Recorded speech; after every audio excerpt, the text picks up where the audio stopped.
Good evening. I'm looking at the wrong clock. It's we need to get it up to date. It's about 7:02 right now. So anyway, welcome. I'd like to call to order the January 9th, 2017 City Council Successor Agency to the Redevelopment Agency meeting for the City of San Carlos. Would you please rise and join me in the Pledge of Allegiance? I pledge allegiance to the flag of the United States of America and to the republic for which it stands, one nation, under God, indivisible, with liberty and justice for all. Okay. Mr. Malpe or anyone else changes to the order of the agenda? One suggested change this evening, Mr. Mayor.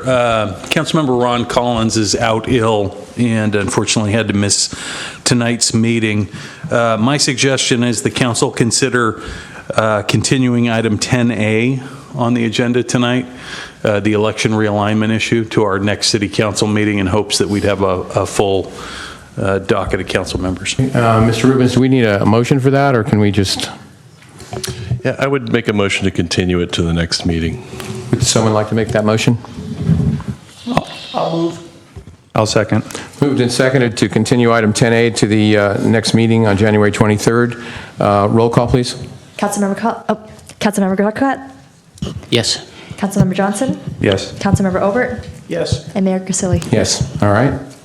We'll do that. There was no closed session this evening, so we have no report. And presentations, 5A, San Carlos Library Annual Report by Chet Mulakawa, our Library Branch Manager. Chet, thank you. Nice to see you.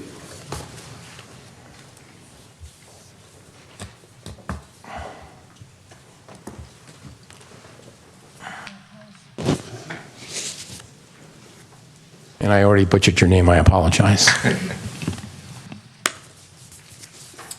Mulakawa. Closer. Mulakawa. That's right. I can't. Oh, that's right.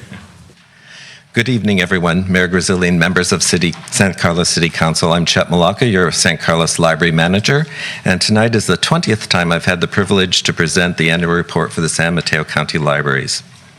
The libraries continue to receive broad-based community support for library services in San Carlos, as evidenced by our robust numbers in circulation, visits to the library, computer usage, and program attendance. The San Carlos Library was established in January of 1916 when newly formed San Mateo County Free Library was established and selected San Carlos as the first town to begin offering service. In our first year, the San Carlos Library had 77 registered borrowers with a collection of 131 books, which circulated 377 times. 100 years later, in 2016, the San Carlos Library circulated well over 500,000 items, including books, films, music, audiobooks, electronic books, laptops, hotspots, bicycle locks, and more. Over 388,000 visitors used our services, and over 35,000 attended our educational and entertaining programs, performances, and workshops. In the past year, some of our highlights include establishing 10 Big Lift Little Libraries within San Carlos's borders. A little library is simply a box of books where anyone can borrow a book and bring back another to share.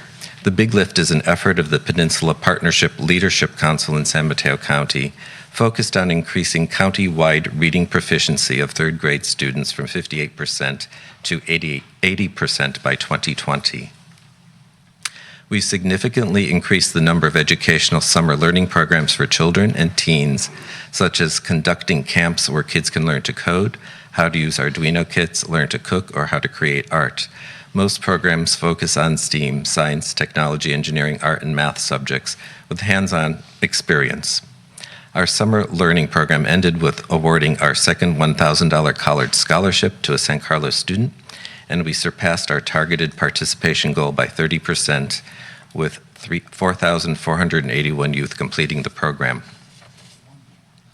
Our second annual Eclectic Music Festival highlighted both local and internationally known classical music groups and solo artists, with large audiences attending. We are pleased to have this become an annual event sponsored by the Friends of the San Carlos Library, with our third series, which is beginning this coming February 18th, running through March 18th. We have extended San Mateo County Library's effort to provide tools to potential small business owners by sponsoring Co-Starters training. Co-Starters is a 9-week program that uses the talents of successful business people to coach aspiring entrepreneurs with the insights, relationships, and tools needed to turn business ideas into action and turn passion into a sustainable and thriving business. San Mateo County Library is the only place in the country where people can attend this program for free. The San Mateo County Libraries was named a 4-star library for the 8th consecutive year by Library Journal and ranked 18th in the nation and 2nd in California among libraries of similar size. The Urban Libraries Council also awarded our library system a top Innovator Award for the variety of literacy services offered.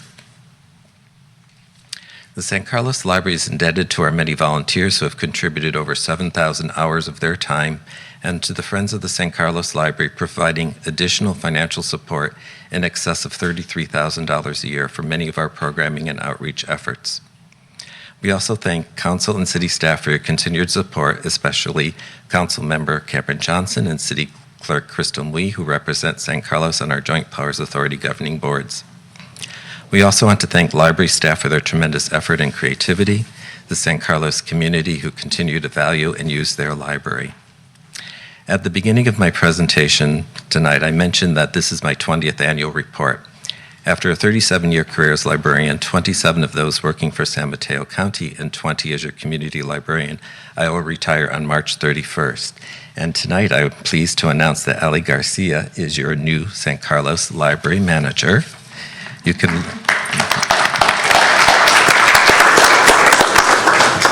look forward to Ali bringing fresh new ideas and creativity to the San Carlos Library. We both welcome your comments or questions. Questions from the dais? Cameron? Well, I just wanted to say to Chet, thank you for your service to our community. I've had an opportunity to learn a lot about the library system, having served on the board for the past couple of years. I know not only do we provide a great service to our community and throughout the county, but we're nationally recognized for our work. And, on a personal note, my kids use the library system all the time. We were there this weekend. It was a great activity for a rainy day. So my family's gotten a tremendous amount out of the work that you and your staff has done, and I just want to extend my appreciation for your great career and wish you well in your retirement. And then I also just wanted to welcome Ali and say that we look forward to working with you. Other comments, questions? Chet, I think this is my 12th time to listen to you, and Sorry about that. No. You've always brought the information that's pertinent to what we need to know, and I think it's a testament to you. I'm looking at some of the other cities that Foster Cities, for some reason, is a little bit out of whack on the participation, but we're right there at second place, as they say. Obviously, the work that you do gets the information out to the community, and they use the library a lot. So, thank you very much, as Cameron said, for your service, and we wish you well in your next endeavor. Thank you, and welcome to Ali. Thank you. Thanks very much. Do you want to speak, Ali? Go ahead. No. Please go to the, sorry. Just really quick. First off, thank you very much. And then just so you know, so there's a little bit more information about me, there is a bio in your folders as well. And I hope to get the opportunity to speak with you all and learn more about how we can partner and continue to grow the library. Great. Thank you very much. Thank you both for coming tonight. Okay, the next item on our agenda is public comment. And this is for persons wishing to address the City Council on matters not on the posted agenda. Each speaker is limited to 2 minutes. If there are more than 5, well, we go through all that, so on and so on and so on. The basic part is, if it's not on the posted agenda, this is the time to speak. Is there anyone wishing to speak on public comment tonight? All right, seeing none, we'll move on. Next item is our consent calendar. Consent calendar items are considered to be routine and will be enacted by one motion, and no separate discussion on these items unless members of the council, staff, or public request specific items to be removed for separate action. My colleagues have any removals? Otherwise, I'll listen to an... yes. Go ahead, sorry. I'd like to pull the last item, item J. J, all right. Any other items? If not, go ahead, Mark. Move approval of everything except item J. I second. All right, so moved and seconded to approve Sorry. items 7A through I. Crystal, roll call, please. Sorry, we actually have an ordinance that we need to be read into the Oh, okay. the record. All right. Mark, do you want to do that one, or? Yes, thank you. 1516, item F. Adopt ordinance number 1516, an ordinance of the City Council of the City of San Carlos amending section 10.32.226 of the San Carlos Municipal Code, restricted parking, East San Carlos residential parking permit program. Thank you. Roll call? Councilmember Grocott? Yes. Councilmember Johnson? Yes. Councilmember Obert? Yes. And Mayor Grisilli? Yes. Do you just have a question on this, Mr. Grocott, or is it going to be a longer? Maybe at the end. All right, we'll put it at the end. That's fine. All right, moving on. We have a couple of public hearings. The first is item 8A, consideration of introducing an ordinance amending the zoning ordinance Title 18 of the San Carlos Municipal Code to extend or make permanent regulations on formula business uses in the downtown core area and the 50% fee reduction for conditional use permit. Applications by such uses originally adopted on June 27, 2016, which will sunset on February 28, 2017. Mr. Savay? Good evening, Honorable Mayor, members of the City Council. As you recall, back in November 2015, in response to concerns regarding preservation of the downtown's unique character and the desire to protect small independent business climate in the downtown, the council passed a formula business urgency ordinance for businesses in our downtown core. And since the urgency ordinance, 2 replacement ordinances have been adopted by the City Council. Ordinance 1505, which is currently in effect, will sunset on February 28th unless it is extended or made permanent prior to that date, and that's why we're here this evening on this issue. The ordinance also reduced the conditional use permit fee by about 50%, and the council also directed staff to expedite any conditional use permits that came to the planning staff. Tonight we'll be presenting the Planning Commission's recommendation and some options for City Council consideration. Economic Development Coordinator Nell Sealander will walk you through the ordinances and the options that are before you this evening. Nell?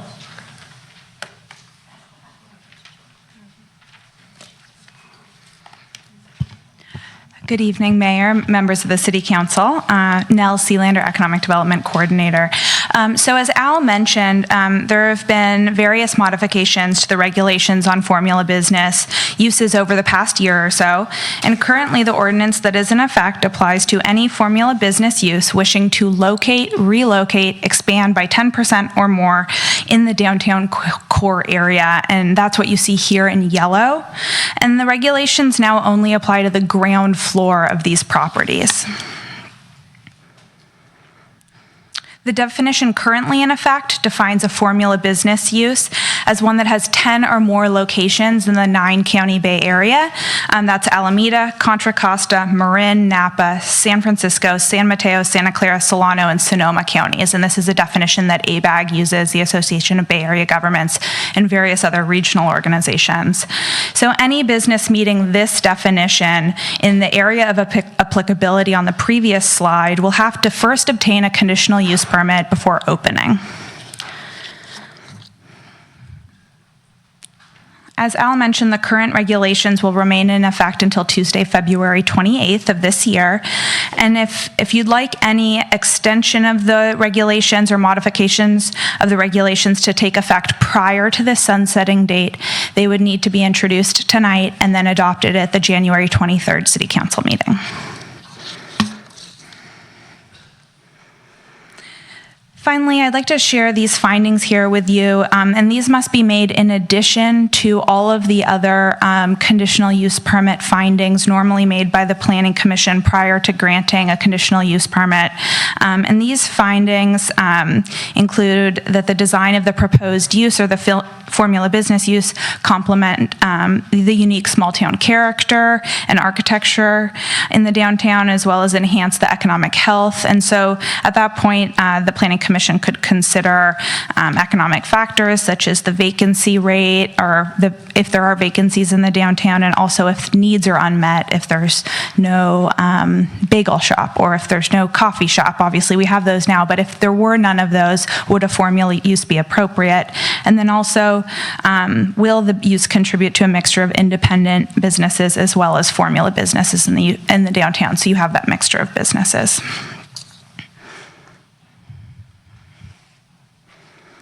So in December, on the 5th of December, the Planning Commission made the following recommendation to the City Council on whether or not to extend or make these regulations on formula business uses permanent. And they recommended that the City Council allow these regulations to expire. And as they had in previous instances when looking at these regulations, they also included a couple specific changes that they asked Council to consider should you choose to make the regulations permanent or extend them. So specifically, they recommended that the definition of formula business use be revised to the definition included in Ordinance 1502, which specifies that a formula business use has 15 or more locations in the United States. And the Planning Commission specifically discussed the example of Chick-fil-A, which is a national fast food chain, but is only now starting to branch out in the Bay Area, so may not yet have 10 locations. The Planning Commission's second recommendation was that Council consider more objective findings for approval, and this would provide a more concrete or predictable framework by which to approve or deny a conditional use permit for a formula business use. So although the Planning Commission has recommended that the regulations sunset, staff has provided the following options which are included as attachments to the staff report. There's an ordinance drafted to extend the regulations for a period of time determined by the City Council, as well as one to make them permanent. But if you would like to revert to the old definition of formula business use to the 15 locations or more in the US, you'll need to make that change during the motion. And that's all I've got for you. Okay. Questions, gentlemen? Mr. Crocott?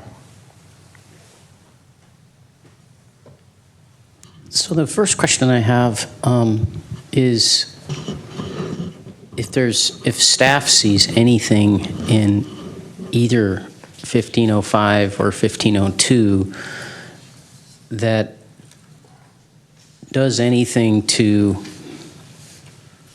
cool off the desire of a property owner to ask current tenants to move out so they can remodel and then invite in new tenants that maybe they're on a larger platform than currently exists, meaning floor platform, and might be because it's a national chain or something of that sort, something that might bring in higher rents than what they're currently getting with, a locally owned, family-owned business. So I think probably that question gets to sort of like commercial rent control or sort of more restrictions on businesses. So I might defer to the city attorney on that, because I know we looked at rent control very early on in this process and learned that was not possible. I don't know if you want to speak to that at all. Yeah, Councilmember Grocott, you might recall we discussed this. There is a statewide prohibition on commercial rent control as opposed to the limitation on regulations for residential rent control. So we don't really have the authority to institute control on rents. We can do one minor thing that's allowed under the statute that talks about notice for commercial tenants. For example, extending the time that a landlord has to provide notice of termination of tenancy. I think that's allowed under the state law, but that's the extent of it. Okay, so that is something that that last item is something that we could look at. Yes, you could. Okay, and my next question is, was there any consideration by staff or has staff discussed anything post the Planning Commission meeting that might address this issue of who comes into town with a business, especially on Laurel Street, just across the board. In other words, so we treat every applicant the same, but having something that gives the community an opportunity to say, as you were saying in your presentation, a restaurant, we don't really feel like we need another restaurant. Dry cleaners, we don't really feel like we need another dry cleaners. Yes, we could use, whatever, you name the business. We could use a bookstore or whatever, or a travel agency, one of the ones that, tried and failed under the current conditions of things. Because it seems to me, if I understood your presentation correctly, if we let these two things go, we have, as a community, I'm not even concerned about the council or planning commission or staff particularly, but more a venue where the community can come and say, yeah, I heard there's a hearing about Chick-fil-A wants to come into town, and I'd like to have a say on that. It doesn't sound like we have much of a venue for that to happen. Is that correct, if we allow these two things to expire? Well, this is the venue for formula business. With regard to personal services, there are some limitations on. Cut you off for a second. So in my question, what I'm saying is, did staff look at anything in the meantime since the Planning Commission meeting and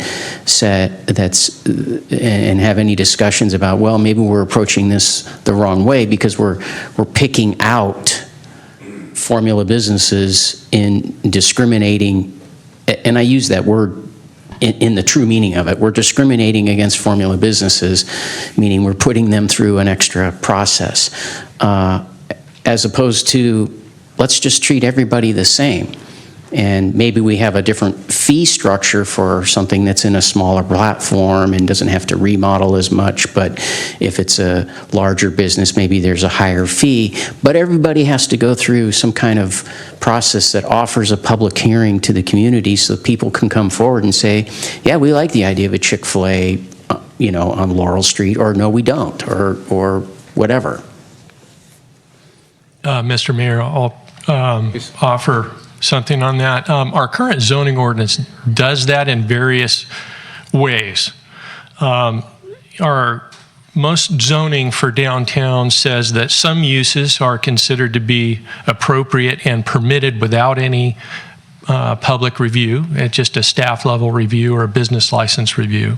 And then other types of uses might be more intensive, might need more parking or create more activity or noise or something. And those are the ones that go before the Planning Commission through a conditional use permit. And they're listed in our zoning code.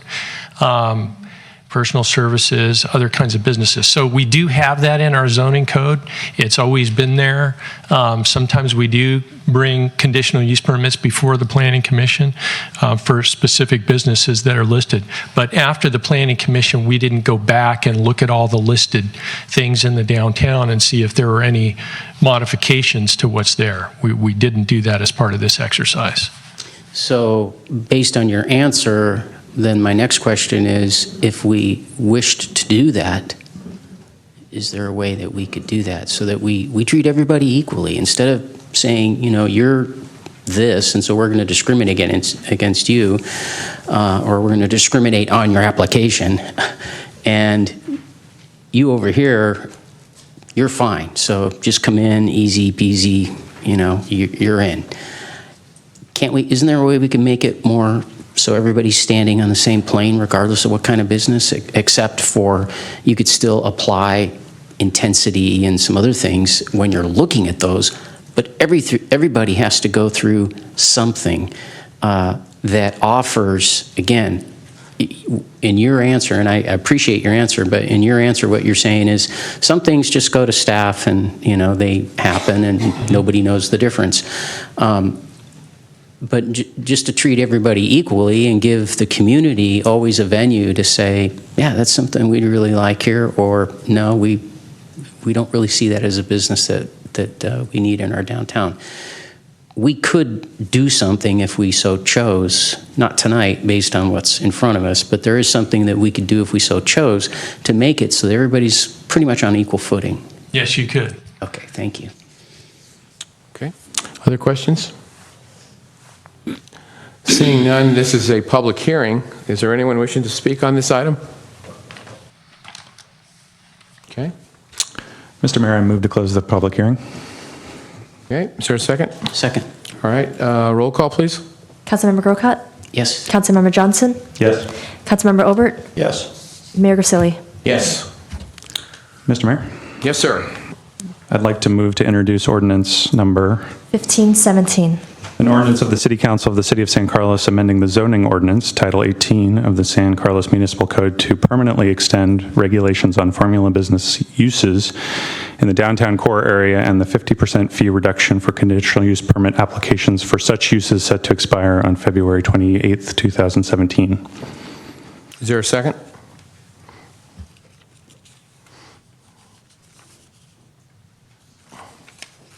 Well, I'll second it just to have a discussion. Mr. Johnson, how about the options that were, the Planning Commission recommendation about the 15 locations in the U.S.? I have no objection to that. When I initially proposed this, the focus was on nationally identifiable chains, and we've gone back and forth a little bit on different ways to define that. So I'm open to any suggestion that the council would be would agree to. Would you revise your, or should we say, accept the amendment of 15 locations in the U.S. on your motion? I'd be happy to do so. Okay. All right. Again, I seconded more for not saying one way or the other, but more for discussion. So, gentlemen. Well, Mr. Mayor, I'd like to speak on behalf of the motion. Okay. For me, we've talked about this a couple times in the past, and it's really a question about whether or not having a mix of locally owned small businesses in our downtown is something that defines our city, whether it's something worth fighting for. I was struck when we switched over we did our mayoral transition at our last meeting. The mayor said something that I thought was really nice. He said, "Let change be our instrument and not our master." And I think many of us are feeling like there's a lot of change going on. There's a lot of change going on up and down the peninsula. There's a lot of construction going on. There's change happening in our neighborhoods. And I think they're looking to the city council to look for practical ways that are within the law, that are in keeping with our values, to try to maintain some of the core things about our city. And one of those things, I think, is that when you go downtown, you feel like it's your hometown. It feels unique. You see locally owned businesses. You see people who are proprietors of those businesses who live in the community.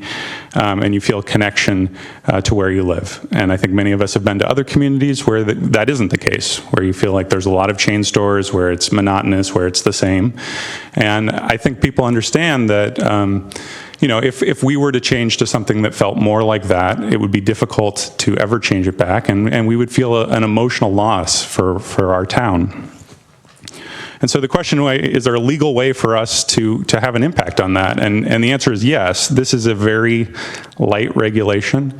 It allows people to have a say. It's been used successfully in over 20 communities throughout the state of California. As far as I understand, there's been no detrimental impact to our city in the year that we've had this on the books. We, as a city council, have the opportunity to repeal it at any time if we feel like it's having a negative effect. And it just simply gives the people in San Carlos an opportunity to have a say if a chain wants to move in. And I'll just close by saying, as you walk around, this isn't a hypothetical. You see stores boarded up, you see cranes knocking things down. As we speak, there are developers in town, there are buildings changing hands, there are people asking the question of who should we lease these spaces to?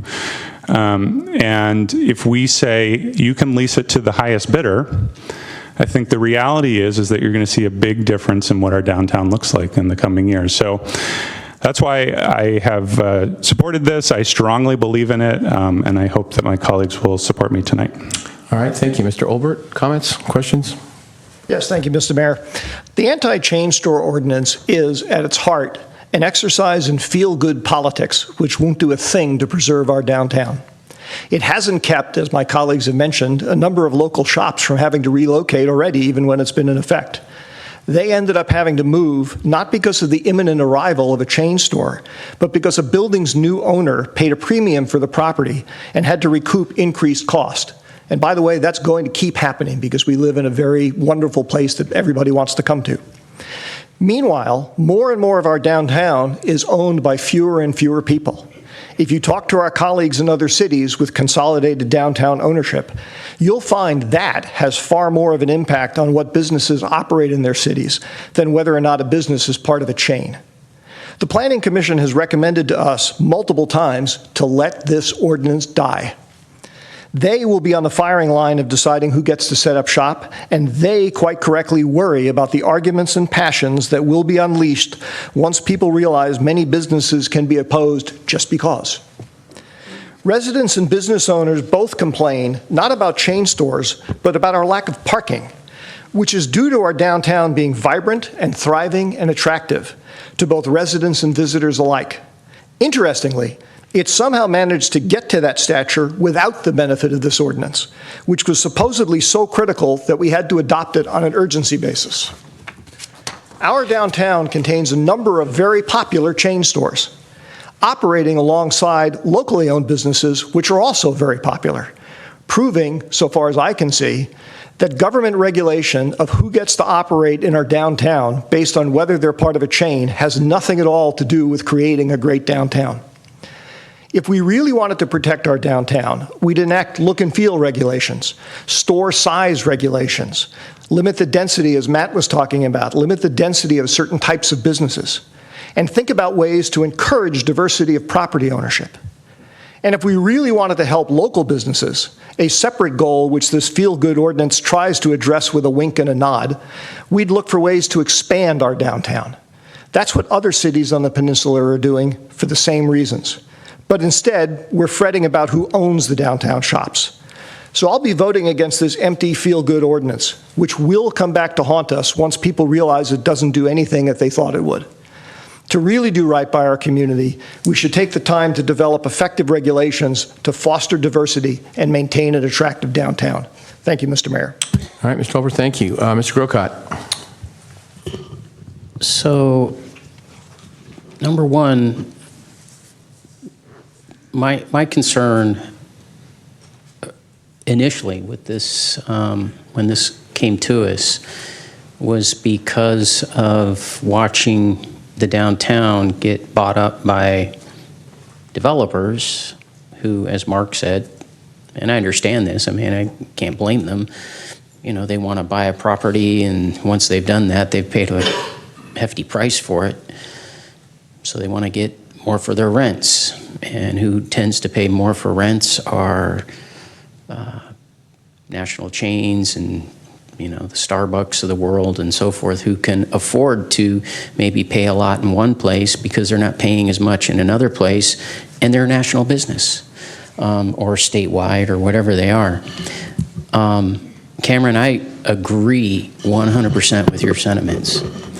And yet I don't think that the reason I asked the questions I did is because I really don't think this is the right vehicle, this ordinance, either one of them are the right vehicles to achieve that goal. So I'm going to be voting against this, but I would welcome the opportunity for perhaps you and I to get together and then, you know, come up with some things, talk to staff, and bring it before the dais so we can see if we can get a third person to put it on the dais for discussion. Because I think your goals and my goals on this are pretty much exactly the same.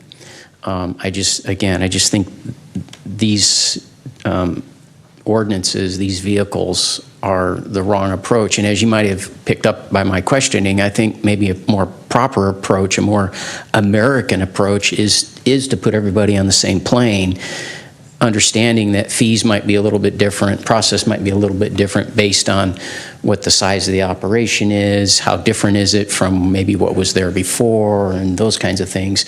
And I think staff could work out all those details. But I do think something that, rather than discriminating against formula businesses, which might send the signal that we don't want them at all, which I don't think is the case, if everybody gets treated equally, then it says, hey, we're everyone's an equal comer to San Carlos when it comes to their business, but we just want the opportunity. Again, I think part of it is offering the opportunity to the community to have a say, because you probably know just as well as I do, I hear all the time, some businesses is going in and people think because we're on council, we know what it is.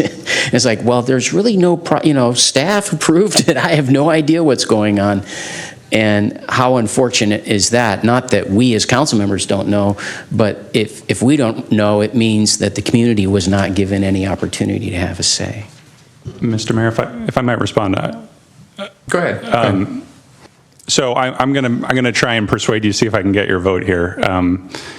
And the argument that I want to make is that I think an ordinance that says every business applicant has to have a conditional use permit, I think is going to be cumbersome. I understand the desire to want to have it on an even playing field, but I think submitting every single applicant to the town, to downtown, to a fee and a conditional use permit, I think it's going to be onerous on small businesses. I think it's going to take a long time. We don't get that many applications for chain stores. I think it's going to bog up the process, and I would be doubtful that we could get full council support for something like that. And the question that I have for you is, the option that you have tonight is to get part of the way there, to at least allow some public review for one class of businesses, which I think you have voiced is a concern.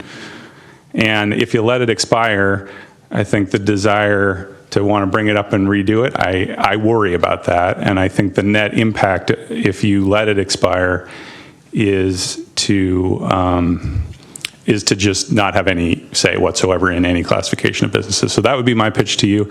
If you wanted to put other conditions on it in order to see it extended tonight, we could talk about it. But I would hope that you would say, hey, some public say, I can lock that down tonight, versus hoping that there'd be public say in the future.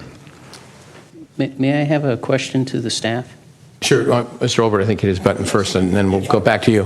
Mr. Olbert?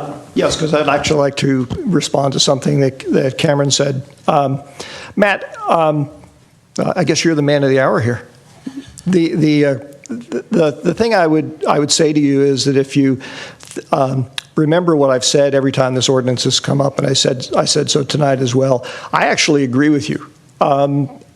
We may differ in a couple of the details, but I've had conversations with Jeff Maltby about concerns I have about the density of certain kinds of business. I think you used the example of yet another restaurant, okay? Because that does impact our parking in a very negative way at certain times of the day. Those types of things like the look and feel of the downtown, things like the size of the businesses, which is really of the storefronts, and above a certain size requiring a conditional use permit, and thereby creating a greater hurdle. Those are things that I've been suggesting all along, and I would submit to you that those are actually the things that create exactly the kind of level playing field that you're talking about, that you want. Which is what again? Repeat that last part. To create a level playing field, as you said, don't treat the businesses differently based on who owns them. Treat them differently based on what they are, okay? Treat them differently based on, we already have 14 banks. Do we really need a 15th one? We have 12 nail salons. Do we need a 13th one? Do we need a giant hulking store, tearing down 5 stores on Laurel Street and then putting one giant store in its stead? Create barriers, hurdles that require thoughtful review and give the community a chance to weigh in on exactly those kinds of things.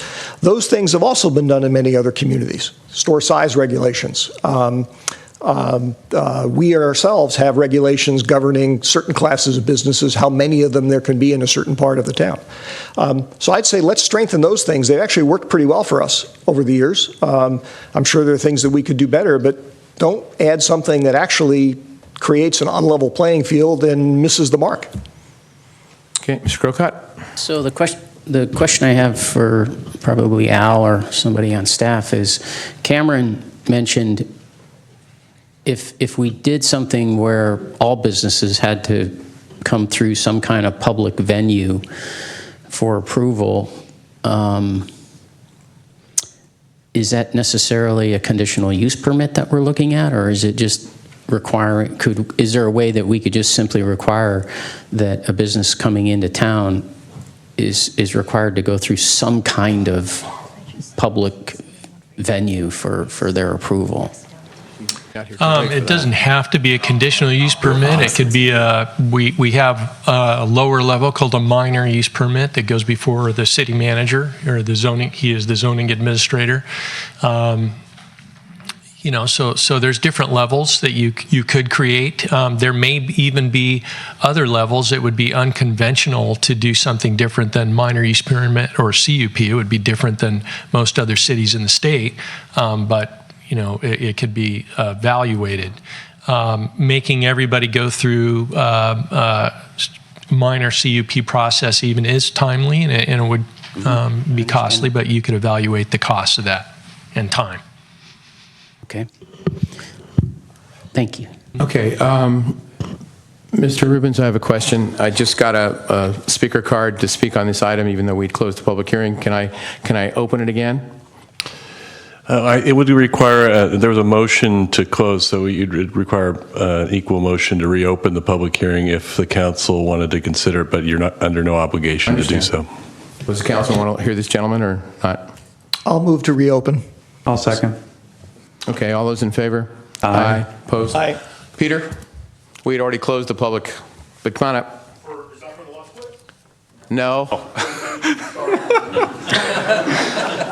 You're killing me. Move to close the public hearing. Mr. Mayor, I move we close the public hearing. Second.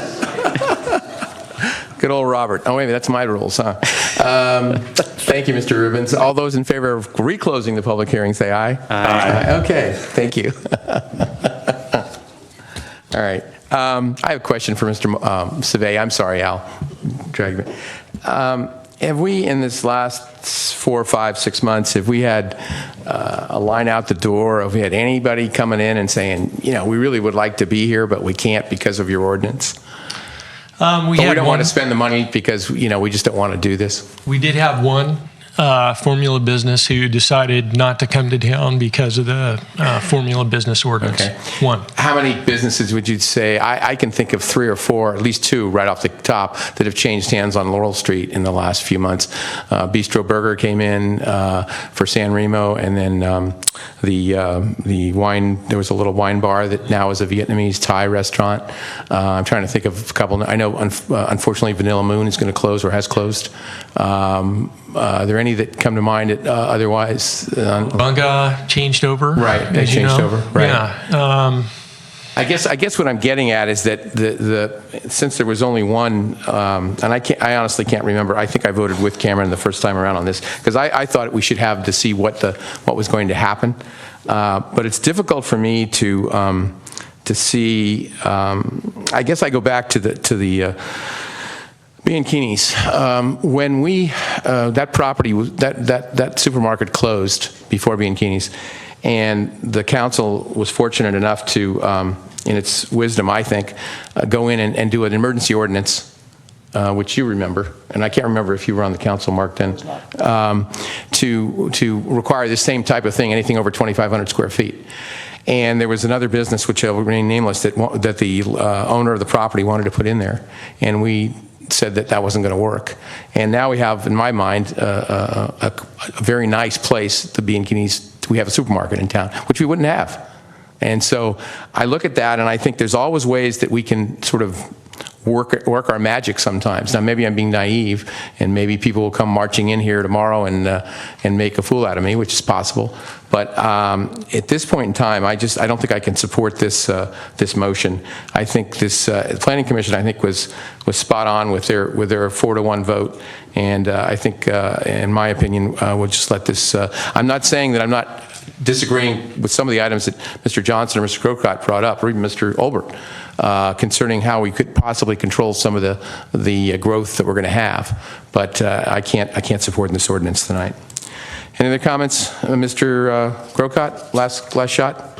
Yeah, last shot, just briefly. I am going to vote with Cameron to show support for the goal. Okay. But again, I think it's something we need to revisit, and I We think will it's- be revisiting it. Yeah. And, For sure, if you vote with him, yeah. well, and that's the other reason, is to give Ron Just a an second, opportunity. just a second. Just let me, Mr. Olbert, and then I'll get to you, Ms. Johnson. Yeah, Mr. Mayor, I just wanted to mention that the examples that you and Al were exchanging there, unless I missed something, actually, none of those changes of businesses actually had anything to do with who owned the business, whether it was a chain or not. No. And your comments, which I agree with, both in the specific about Bianchini's and in general, is it's the nature of the businesses that are in the downtown that are important, not who owns them. And that's where I think this council in years past has in fact tried to manage things, tried to manage what I think of as the ecology of the downtown, so it's mutually supporting. And I would, as I told Mr. Grocott earlier, I definitely support doing stuff like that. We could do more than what we've done. This notion of formula, who owns it, that's just like, as a finance guy, I can come up with all sorts of ownership structures that would navigate through this and therefore make it a moot point. Okay. Mr. Johnson, I think before you speak, I misspoke, because what will happen is, in theory, is that this will expire if we take no action, it'll expire on February 28th. I assume that's what you were going to say. I was, and given that we're potentially heading for a 2-2 tie here, in which case no action would be taken and that we don't have a full council, I'd make a motion that we continue this item to the next meeting so that we have an opportunity to have a full council weigh in. Okay. Mr. Rubens, can that supersede the motion that's on the floor? Yeah, yes, it can. It's a motion that's entitled to preference. Just keep in mind that I know we might get a little laugh at us, but we'd have to reopen the public hearing as part of the continuance. Absolutely. I'd actually like to suggest that since we have in place a procedure which says that items can't be put on the agenda unless 3 council members actually wish to have them on the agenda, that why don't we first simply ask when Ron comes back whether he wants to discuss this? I mean, if there are 3 people who want to discuss it, then fine, bring it back. If there's not, there's no reason to bring it back. Well, I think Mr. Johnson's point is well taken. I think we need a 5th vote on this. So, and if you want to, you make the motion to continue. I'll second that motion. Any discussion on that? All right, we'll have Mr. Rubens. You're going to just to make sure that part of the motion is to reopen the hearing. Right. I'm sorry, and reopen the public hearing. Yes, for Mr. And can I just say one other thing? The timing. With a continuance, there'll be a gap in coverage under the ordinance, just so the council is aware of that. Well, I apologize. I'm missing the gap in coverage. Meaning that we have to introduce and adopt the ordinance, and the timing will be that there will be a small gap under which there is. I understand. Okay. I understand. Mr. Malby, do you think we can have this on the 23rd? Yes, of course, we can get it on. Okay, thank you. All right, so if there's a motion, let's see if it passes. Motion on the floor. Crystal, please. Councilmember Grocott? Yes. Councilmember Johnson? Yes. Councilmember Olbert? Yes. Mayor Grisilli? Yes. All right, thank you, gentlemen. So we'll bring this back on the 23rd with our 5th member. Nobody get the flu in the interim, okay? Yeah, you've been through it already. Thank you, Mr. Zave. Thank you, Nell, very much. To be continued. And now we'll go to 8B. Good evening once again, Excuse Mayor. me, I'm sorry. I just want to read it because that way it's on the record. Consideration of introducing an ordinance amending Municipal Code Section 17.16.030 and 17.16.040, addressing minimum lot size for subdivisions in the RS-6 single-family zoning district and flag lot subdivisions. Thank you, Mr. Svay. Go ahead. Thank you, Mr. Mayor, members of the City Council. In response to growing community concerns about lot splits in single-family neighborhoods, the council passed an urgency ordinance that effectively prevented lot splits so that staff would have the time to discuss this matter with the Planning Commission and the community before returning to the City Council with a recommendation. Since last summer, staff has gathered and analyzed data, renewed regulations, and conducted extensive community outreach. This culminated in a recommendation from the Planning Commission that is before you this evening And what I'd like to do is have Lisa Porras, our principal planner, walk you through a summary of the process and the proposed amendments, and we'll be available following her presentation to answer questions. Lisa? Thank you. Good evening, Mayor and members of the City Council. As Al mentioned, since last summer when the urgency ordinance was first introduced and extended, staff has been working with our GIS support staff to analyze and prepare information that we could present to the Planning Commission and to the public in consideration of developing a recommendation to the City Council. Let me go to the next slide. So basically, this process included the outreach that Al mentioned, and that's outlined in detail for you as part of Attachment 7 to your staff report.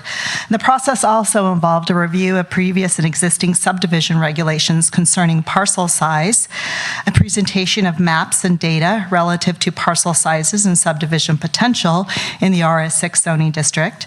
We also discussed what it would mean if the city changed its rules about minimum lot size and to go back to what they were prior to the comprehensive zoning ordinance update that was done in 2011. And then finally, we needed to review whether reducing the number of subdivision potentials in the RS6 zoning district would impact the general plan's housing element. So to kick off the discussion, I'd like to present the existing regulations for subdivisions in the RS6 zoning district, as well as several maps that will provide some context on existing lot sizes throughout the city's RS6 zoning district, as well as show maps that portray the subdivision potential under the existing rules versus the previous rules. So to kick this off, I know we're all familiar with this, but this is our zoning map.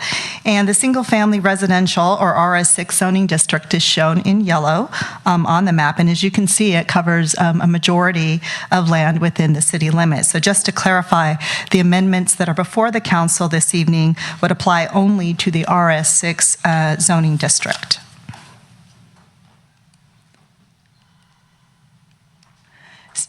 Whoops. Let's see. Okay, so if we take a look at the existing regulations, or at least the regulations that were in place prior to the passage of the urgency ordinance, we can see that on the left, the first column shows a range of site cross-slope percentages. And basically, this is step one in determining the lot size requirements of a parcel that is being considered for land division. So as you can see, depending upon the degree of slope, the required minimum parcel size can range anywhere from 10,000 square feet up to 2 acres. However, special attention should be paid to the footnote that is shown in red on this slide here. So this footnote applies to all land zoned RS6, and basically what it refers to is that the minimum parcel size for land with a cross slope less than 20% can be a minimum of 5,000 square feet with a corresponding minimum lot width of 40 feet. The addition of the footnote was added in 2011, just after the zoning ordinance was updated.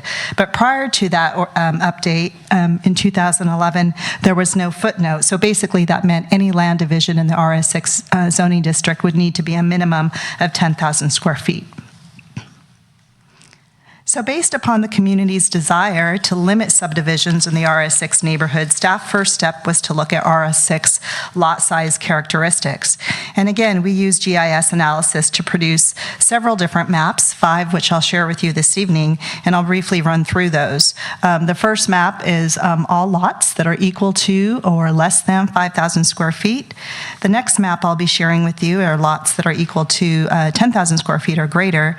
And then we'll take a look at maps regarding subdivision potential based upon current regulations and then based upon previous regulations. And then we'll also take a look at flag lots as well. So beginning with the first map, staff looked to see how many lots were equal to or less than 5,000 square feet.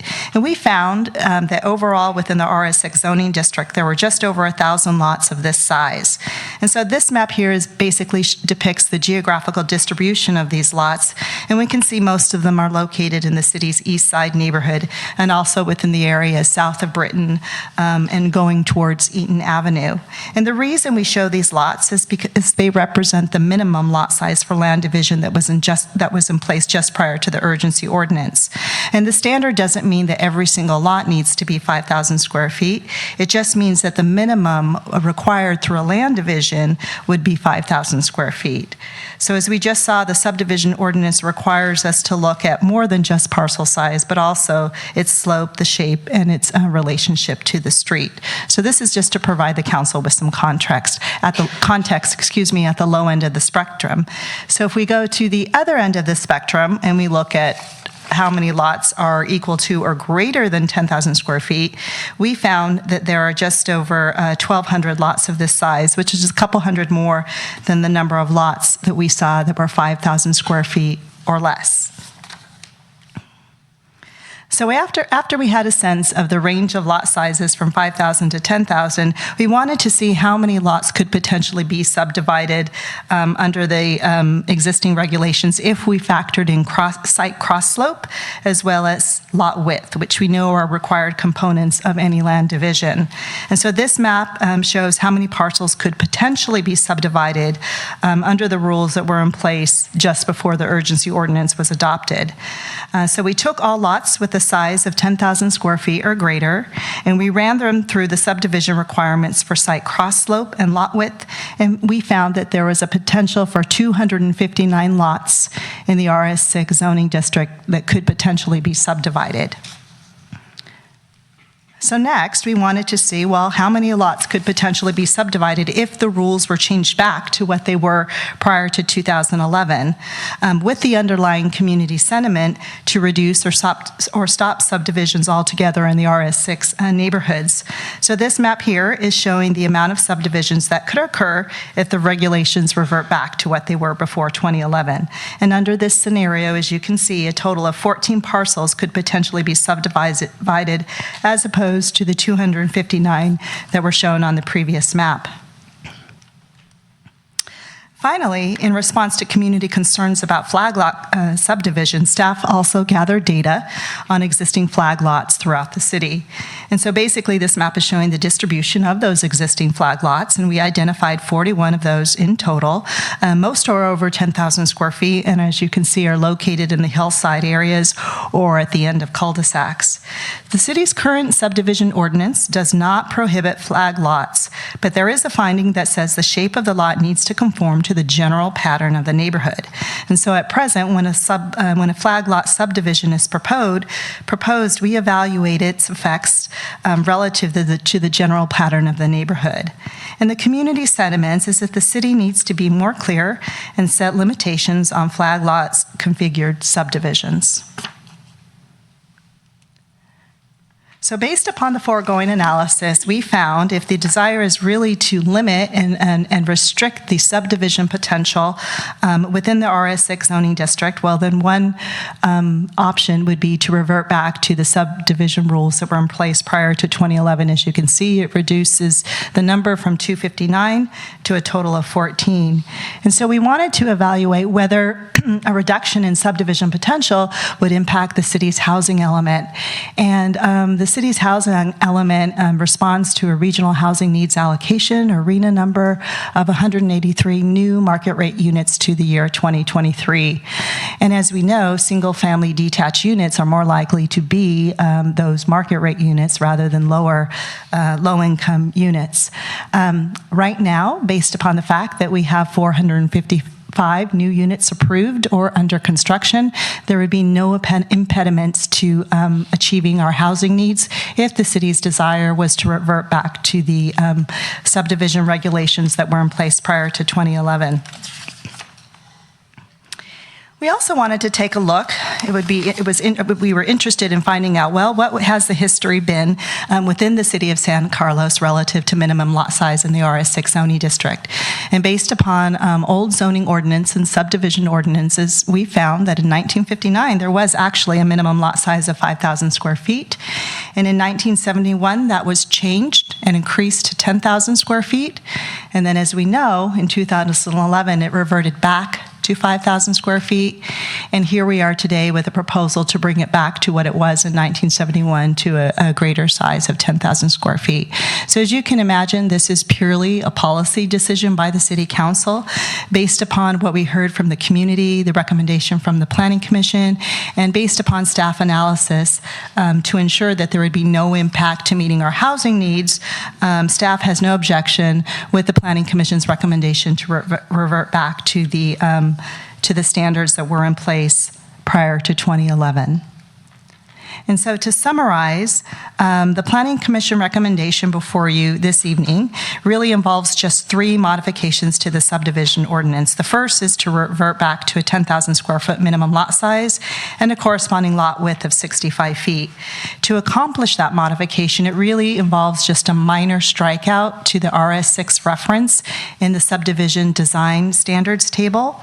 As we looked at the language within the subdivision ordinance, we found an erroneous statement made to the definition of a lot width.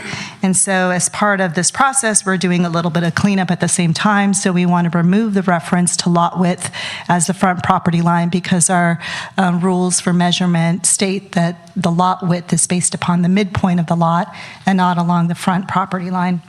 So the modification includes that. And then finally, to address flag lot configurations, we wanted to directly state that we don't allow flag lots unless pre-existing conditions in the vicinity or unusual topography may warrant it.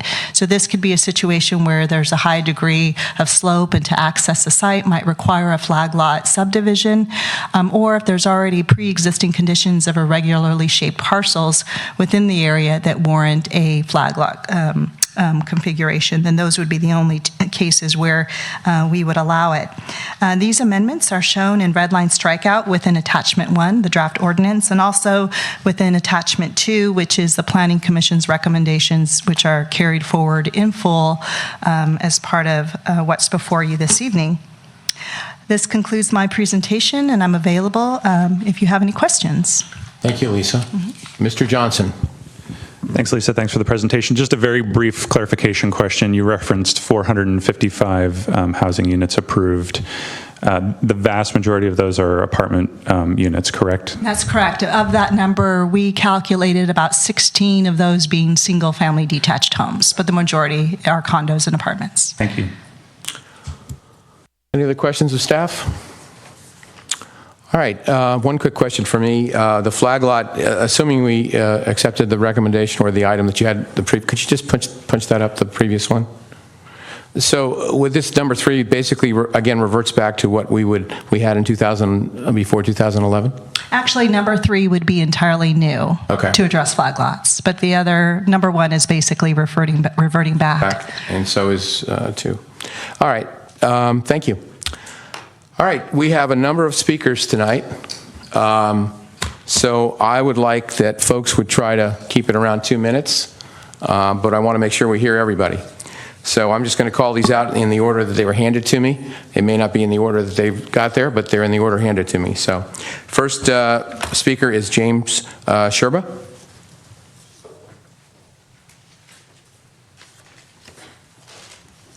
Welcome, thank you. Thank you. I urge a yes vote in rolling back the requirements for lot splits to the 2011 and earlier standards. My block on White Oak Way now suffers from the blight of 2 far too large and out of character homes being built right now as we speak. These towering McMansions in an area of modest single-story ranch homes were the last to be approved before the temporary moratorium was put in place last year. Splits resulting in postage stamp lots with oversized homes contribute to the uncompensated loss of privacy, sunlight, and the quiet enjoyment of our properties. Additionally, it's paramount that the size of new homes in existing neighborhoods be brought under control. The small town nature of San Carlos is under assault. I grew up in San Carlos and I raised my own family here. both generations living in single-story ranch homes. Modest homes have sufficed in the past, and there is no reason why they can't in the future. I look forward to an expedient resolution of this important matter also. Thank you. Thank you, Mr. Sherman. Okay, next speaker is Carrington Kujawa. And I'm going to say a couple of names here so that folks can line up. Chris Duipa, I'm sorry if I butcher these names, I apologize. Get ready to go next time.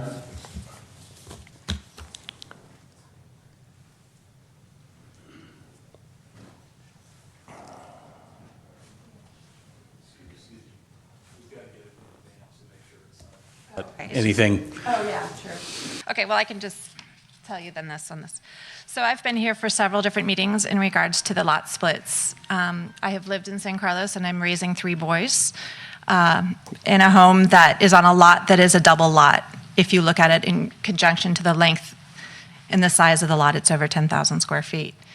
This particular property has 2 addresses. Most people driving by would think that it's 2 properties when it is 1.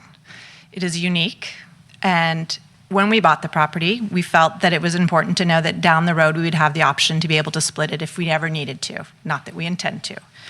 When I came to these meetings thinking that, there were very few of us in our neighborhoods that have these double-sized lots, that it would be important to be able to protect these things. And when I came, I heard some stories of people who live right now and are having, lots split that are not conducive to their neighborhood. And it started me thinking, and I came here and I left and I said, you know what, there's got to be a double way to be able to make both sides happy.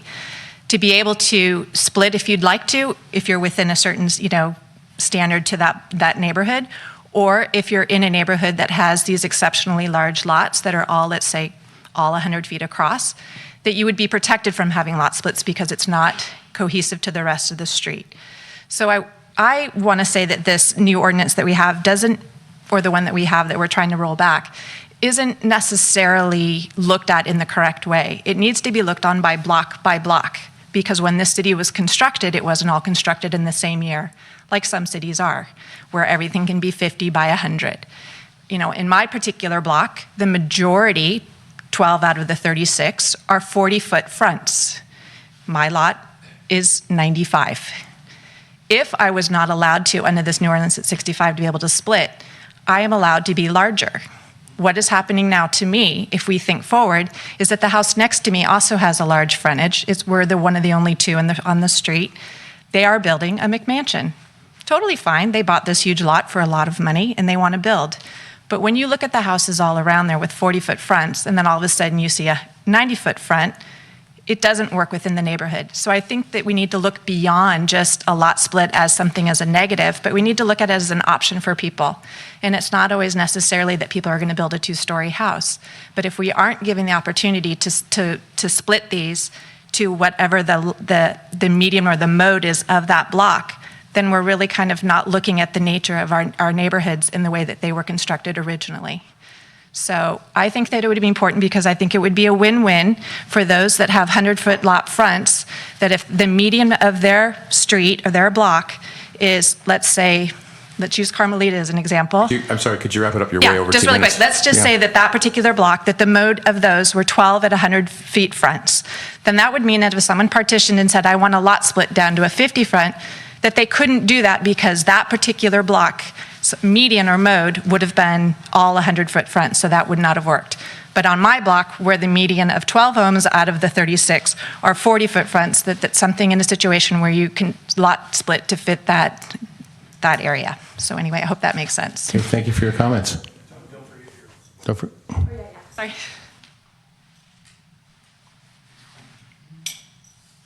Crystal?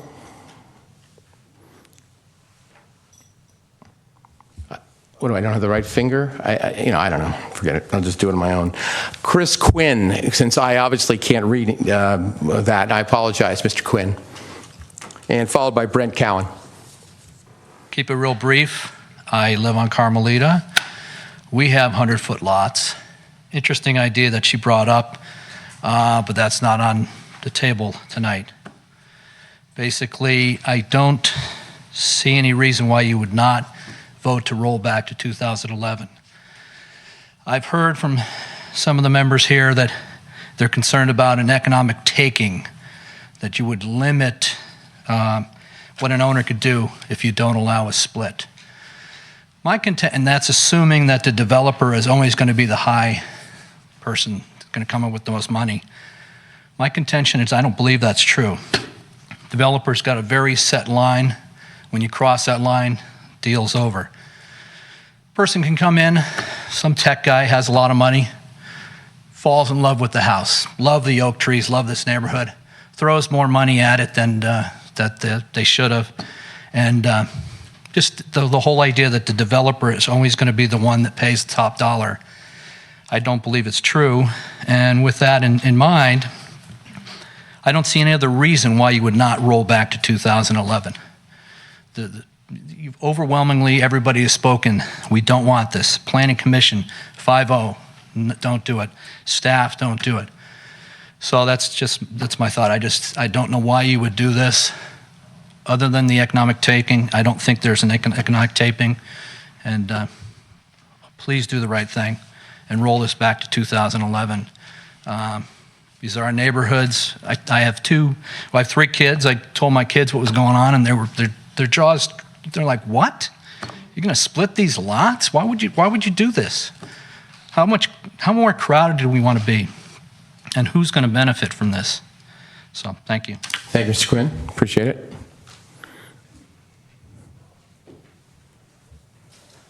Brent Cowan, followed by Ron Granville, please. Good evening. Evening. I was here back when the urgency ordinance was put in place back in May, June timeframe, and since then I've attended all the outreach that the planning department's done. This issue hit home last year when we had a potential lot split with flag lots on Cedar, and our entire block is pretty much unified, I would say, exactly unified in terms of thinking that it was not the appropriate thing for our street. And in getting into this issue more and really listening, the vast majority of residents who have spoken out, I think, are in favor of rolling back to the 2011 standards. Those standards, I think, have been well articulated, are somewhat arbitrary. They sat in place for 40 years previously with no major issues. They were put in place as part of a broader revision shortly after we just went through probably an anomaly that we won't see again in our lifetime in terms of the real estate market and the financial markets. It's also been stated how lot splits certainly aren't going to solve our housing shortage. So that topic in terms of thinking that a lot split here or there is somehow going to equate to 450 plus new homes in San Carlos, I mean, it's obviously not material from that perspective. What it does do is when developers come in and they split a lot, as we've seen on White Oak Way and elsewhere, it has a negative impact on neighbors. Some real, perhaps some perceived, but at the end of the day, you see a 5 to 10x factor in terms of dissatisfied residents for one resident that's satisfied. So with that, I would urge the council to adopt or introduce and adopt the ordinance amending and reverting to the 2011 standards. Thank you. Thank you, Mr. Cowan. Mr. Granville? Thank you. First, I want to thank the council for passing the moratorium when it did to allow time for community dialogue in this issue. The process has been an education for me. I learned an awful lot about how the city works, the fine people on this commission, on the planning commission, and the great staff we have that serve our community. Besides, there's been very strong support shown at the council meetings and the public in the Planning Commission meetings for rolling back to the pre-2011 rules on lot splits. There's been a lot of people that spoke at these meetings. When it started out, it was me and my neighbors, and we thought we were kind of the only people in town that were interested in this. Over time, we found out that really there are people from all across the city that have spoken in favor of this reversion. It's not just an issue for any one block or any one neighborhood. It's people throughout the community. You've charged the Planning Commission with holding public hearings. They did so. It was very interesting to attend all those and hear the input. At the conclusion of that, they voted 5-0 to recommend the reversion back to the pre-2011. We urge you to do that. And just a few thoughts. As has been said, we have 455 new units that are under construction have been approved. If you look at the zoning for where you can have more intense development, another 1,450 units can be built without doing a single lot split. Lot splits provide a financial windfall for one owner, the person who's selling and moving out of the community, it negatively it decreases the quality of life and the values for the surrounding homes. It's a zero-sum situation. It's not a plus-plus. And then, as was said, the prior rules served us well for 35 years, and we just don't need to further increase traffic, crowding, noise, parking problems in our established single-family neighborhoods. So we urge you to please support the Planning Commission's recommendation. Thank you very much. Thank you, Mr. Granville. The next speaker is Yvette Royce, followed by Jeffrey Kaiser. Evening, Honorable Mayor and distinguished council members. As I mentioned in an email I sent to all of you earlier today, I wanted to have a chance to explain and share my reasons why I thought the current lot split ordinance should be changed. It's my understanding that the 2011 change was made due to this ordinance to allow for the building of more homes. And as has been mentioned a couple of times already, evidently there is a type of a city building quota that does need to be fulfilled over a certain period of time, but we've learned that San Carlos has now not only met that quota but surpassed it. In addition, listening to many of the San Carlos folks that were speaking at all of these Planning Commission meetings, the completed lot splits that have taken place since 2011 have caused neighbors to complain, because cramming two homes into the space where there used to be one encroaches on neighbors' view, the light, the sunshine, the space, and the peace of mind. And additionally, you can count on more cars, more people, more noise. So San Carlos has been a city, as has been mentioned, of diverse types of neighborhoods. It's come up over a period of time. So we have diversity here, which I think is one of the main attractions to our city.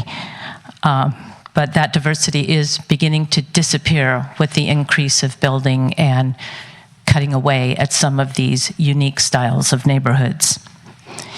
And I do respect how the rights of property owners need to be safeguarded, and I wish there was some magical way that we could try to do both, but I'm addressing what needs to be addressed right now. The rights of the other citizens in the neighborhood should also be, I think, regarded, because they're the ones being impacted. If someone moves onto a street because the atmosphere it offers is pleasing to them, such as large lots or open space or trees or whatever, should that suddenly be changed because one of the many wishes to change it? Or should the input of all be considered? I'm wrapping up. I know you are. We've had several open meetings on this topic, and I can count on one hand the number of speakers who have spoken in favor of the ordinance as it stands now. And I won't go into it, but it's really for the benefit of the developer. Neighborhoods offer many different attributes. When you choose an area where you want to live, because of what it has to offer, it's not pleasing when a sudden sweeping change takes place and impacts what you value and what you have invested in both financially and with years of your life.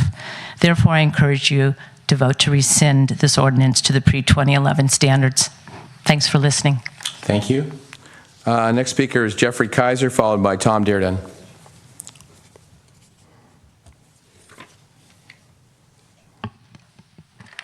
Good evening. I'd like to just compare and contrast quickly the transparency between 2011 and here where we are today in 2017 regarding lot splits. From what we can tell, there was literally no visibility regarding these lot split changes that were made in 2011. There was no specific public comment nor public outreach. And that's, to me, the bad news. The good news is today we do have plenty of outreach because of the 8,000 postcards that were mailed out by the staff, and basically inviting the community to get involved with this issue of lot splits in this year. And the public has responded by both commenting at meetings like this, the 2 planning commission meetings and tonight, as well as emails.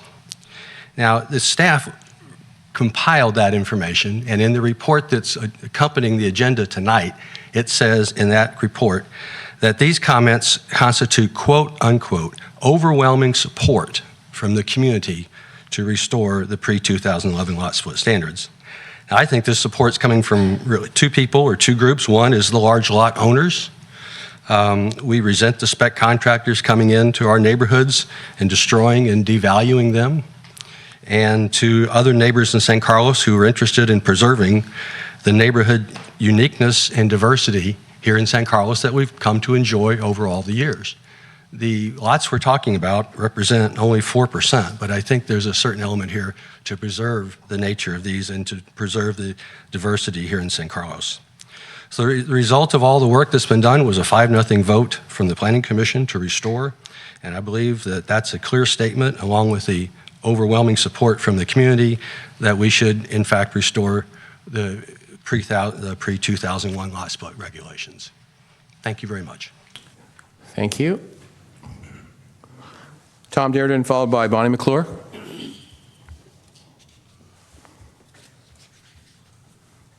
Tom Dearden, and I live on Carmelita. I'd like to offer my 240 pounds as part of the critical mass that is here to urge you to roll back to the original. And I won't even bother you with all the reasons why, because my colleagues have so eloquently articulated them to you. So I won't mention the fact that when you do pay $3 million for a lot, it dictates the fact that you do have to build a McMansion in order to justify the highest and best use for the property. So one exacerbates the other. I won't even mention that part of it, or how it may change the character of our neighborhoods. So at that point, in that I'm not mentioning this, I'll sit down. Thanks for your comments, Mr. Dearden. Bonnie McClure, followed by Betsy Byer.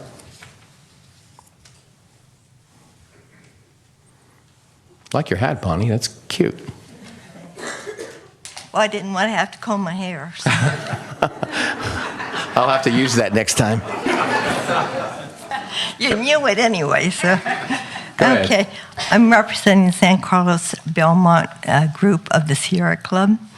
And it's our contention, and I know you all know it, but I'm here to support that you revert to the 2011 ordinances. And we're concerned about the habitat and the reduced greenhouse gases. We want to see the development downtown, down by the transit. And you know you've heard me say this before, but these lots that are out in the hinterlands mean that if you split them, there's going to be a house and cars. We don't want that. We want that downtown. And if you keep those lots that are downtown that are large, they're large enough to use by a developer to put affordable housing. And let's get some affordable housing. Thank you. Thank you, Bonnie. Betsy Byer, followed by Kevin O'Connor. Welcome. Hi. My name is Betsy Byer. I live on Cedar Street and for the past over 10 years. And I've been coming to many of these meetings, and I'm very thankful that we've gotten to this point. And I would like to urge the council to pass this new proposal. So I have 3 quick points. The first is, in many cases, developers and homeowners looking to expand use common sense design and city regulations to guide them, but occasionally that doesn't always work. And I happen to live next door to one of these properties where the existing today's standards were taken to the absolute limit of splitting a slightly over 10,000 square foot lot to 2 5,000s and making it a flag lot in a neighborhood with no flag lots.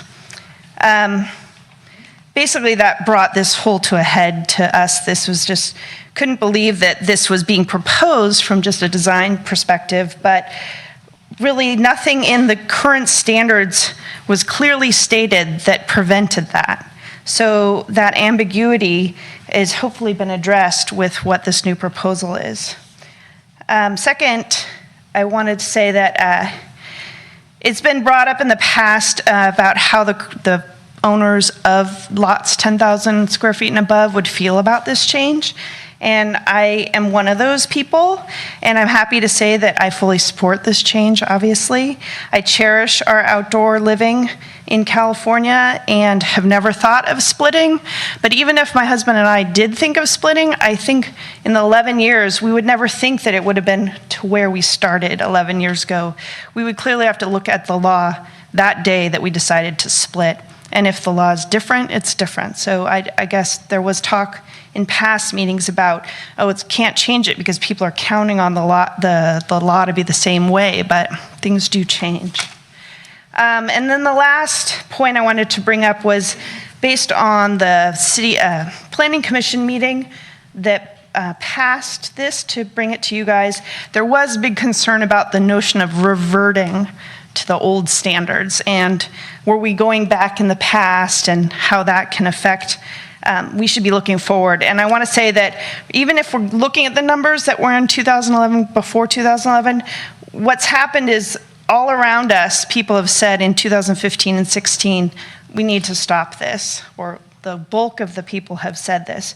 So I don't want to think that we're reverting. I want to think we're looking at what we want here today, 2017, and that's to preserve these large lots and to have better wording on flag lots. Thank you. Thank you. Kevin O'Connor, followed by Peter Schisses. Peter, you can come up after Kevin. Very good. I would like to thank the council and also urge a yes vote. I've been to many of these meetings over the last year. Brett and many of my other neighbors and colleagues have pretty much summed up my points very well. I think one of the key things was 2011 was certainly an odd time for real estate, so I think it makes sense to revisit and look at any decisions made then, particularly with more transparency. I also live right down the street from the White Oak, the last one that was split, and I can tell you it's quite a monstrosity, and it's as challenging as I think people have expressed. And just this last weekend, though I feel I'm biased to it, a friend came over and came up to the door and he said, how in the heck did that get approved? So it was kind of shocking. He was from out of the neighborhood, but so, you know, just one story. So thank you for your time, and I echo the sentiments of my neighbors. Thank you. Peter, followed by Kim, I'm going to butcher this one too, Kim Boyanowski. Well, I probably blew it, but go ahead, Peter. Mr. Mayor, thank you. Council members. I'd like to urge not only a no vote, but to revisit the entire ordinance. I understand a neighborhood's desire to maintain its identity. I don't understand that neighborhood's or the city's desire for a one-size-fits-all approach. Just as the current code doesn't fit the neighborhoods in and around Carmelita, nor does the proposed code fit my neighborhood or the rest of San Carlos. Some years ago, probably over 10, the minimum lot size for a lot split was 5,000 square feet in the area bordered by Britain and Alameda. However, the resulting lot split had to be as big or bigger than the average of the lots within a 300-foot radius. I like that approach because it maintains the character of any neighborhood you apply that to in San Carlos. In my neighborhood, there are several large lots currently, and per the old code I referred to, they'd be subdividable, and you could get homes on lots that match the neighborhood. Otherwise, you get a McMansion of 4,000 square feet on a 10,000 square foot lot where you have a surrounding lots of 5,000 square feet and 2,500 square foot homes. Should the new code be adopted, a large out of proportion homes will be the result. Don't make universal wholesale changes to the code that have wide-reaching and unintended consequences, as history shows. The council has the opportunity to adopt a more inclusive code in the future, but I don't think this is it. The good folks in neighborhoods with large lots have many options, including surrendering their development rights, which is done around the county, and those rights permanently preserve the character of their neighborhoods without having the heavy hand of government taking away the opportunity to have affordable, as affordable can be in San Carlos, housing in some of our neighborhoods. So, thank you. Thank you, Peter. Kim, and I apologize, I butchered your last name. No, Mr. Mayor. Boyanowski. Boyanowski, perfect. Okay. Hi. Thank you, Mr. Mayor and Council. I would strongly, strongly encourage you to accept the Planning Commission recommendation. They have done extensive outreach. They have made themselves very transparent. They have made this process very transparent and come to a conclusion that the community strongly supports their Planning Commission recommendations. As a resident on Carmelita, a new resident who recently bought on that street, specifically for the character and the uniqueness of that neighborhood. And I have lived in San Carlos now for 19 years in a variety of different neighborhoods because of the uniqueness of San Carlos, whether that's close to transit, whether it's because you enjoy large views of the beautiful scenery we have from the hills, or because I recently bought because I wanted to be in a downtown community with large trees and a walkable distance to downtown with a large lot.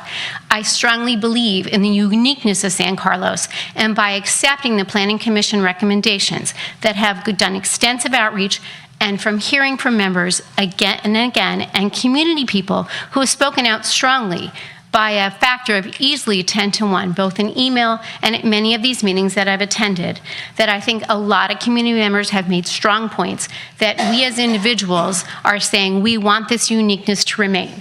It also is the job and the role of the Planning Commission to look at each unique lot and say, occasionally there are exceptions that maybe a large home where there's a neighborhood of many, many small homes doesn't fit, and that role is unique to the Planning Commission. But when we look at the City Council and say we want to make a citywide recommendation, that you have to look at the community's voice and how the community feels in San Carlos. And so again, thank you for your transparency, your time for looking into this issue, for listening to city residents, and I strongly encourage you to support the Planning Commission's recommendation. Thank you. Thank you. Steve Gadikian, followed by Brian Ponte.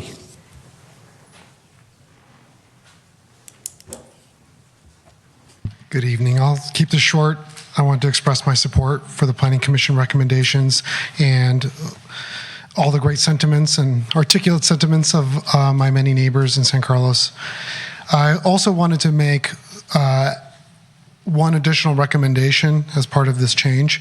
I think it's also important as part of the lot split notifications whenever they do happen, that they consider the entire block, not just the small radius around the individual lot in question. I believe right now the code is such that it's 150-foot radius around that particular lot, but I would recommend the entire block is notified of any potential lot splits, just for transparency's sake. And that's it. Thank you. Thank you for your comments. Brian Ponte, followed by Vicky Sorensen.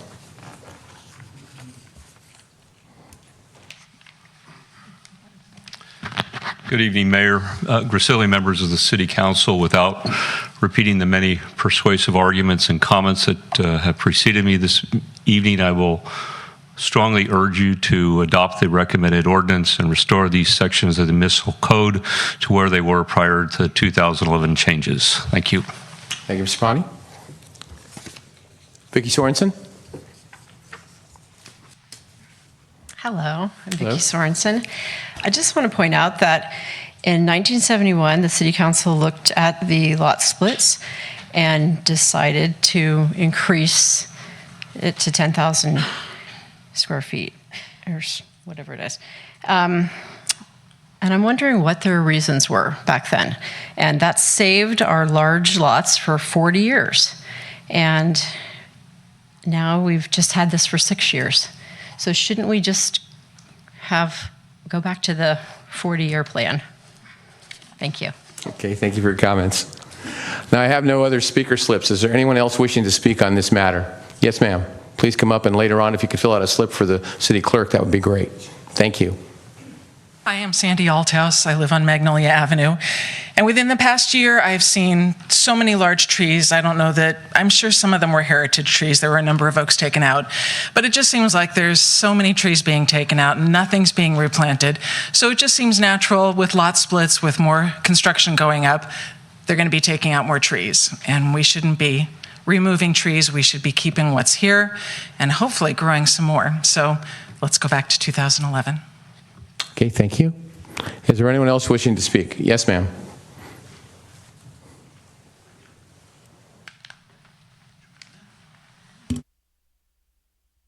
Yes, my name is Joanna Ambrosio, and I've been a resident of San Carlos now for 35 years.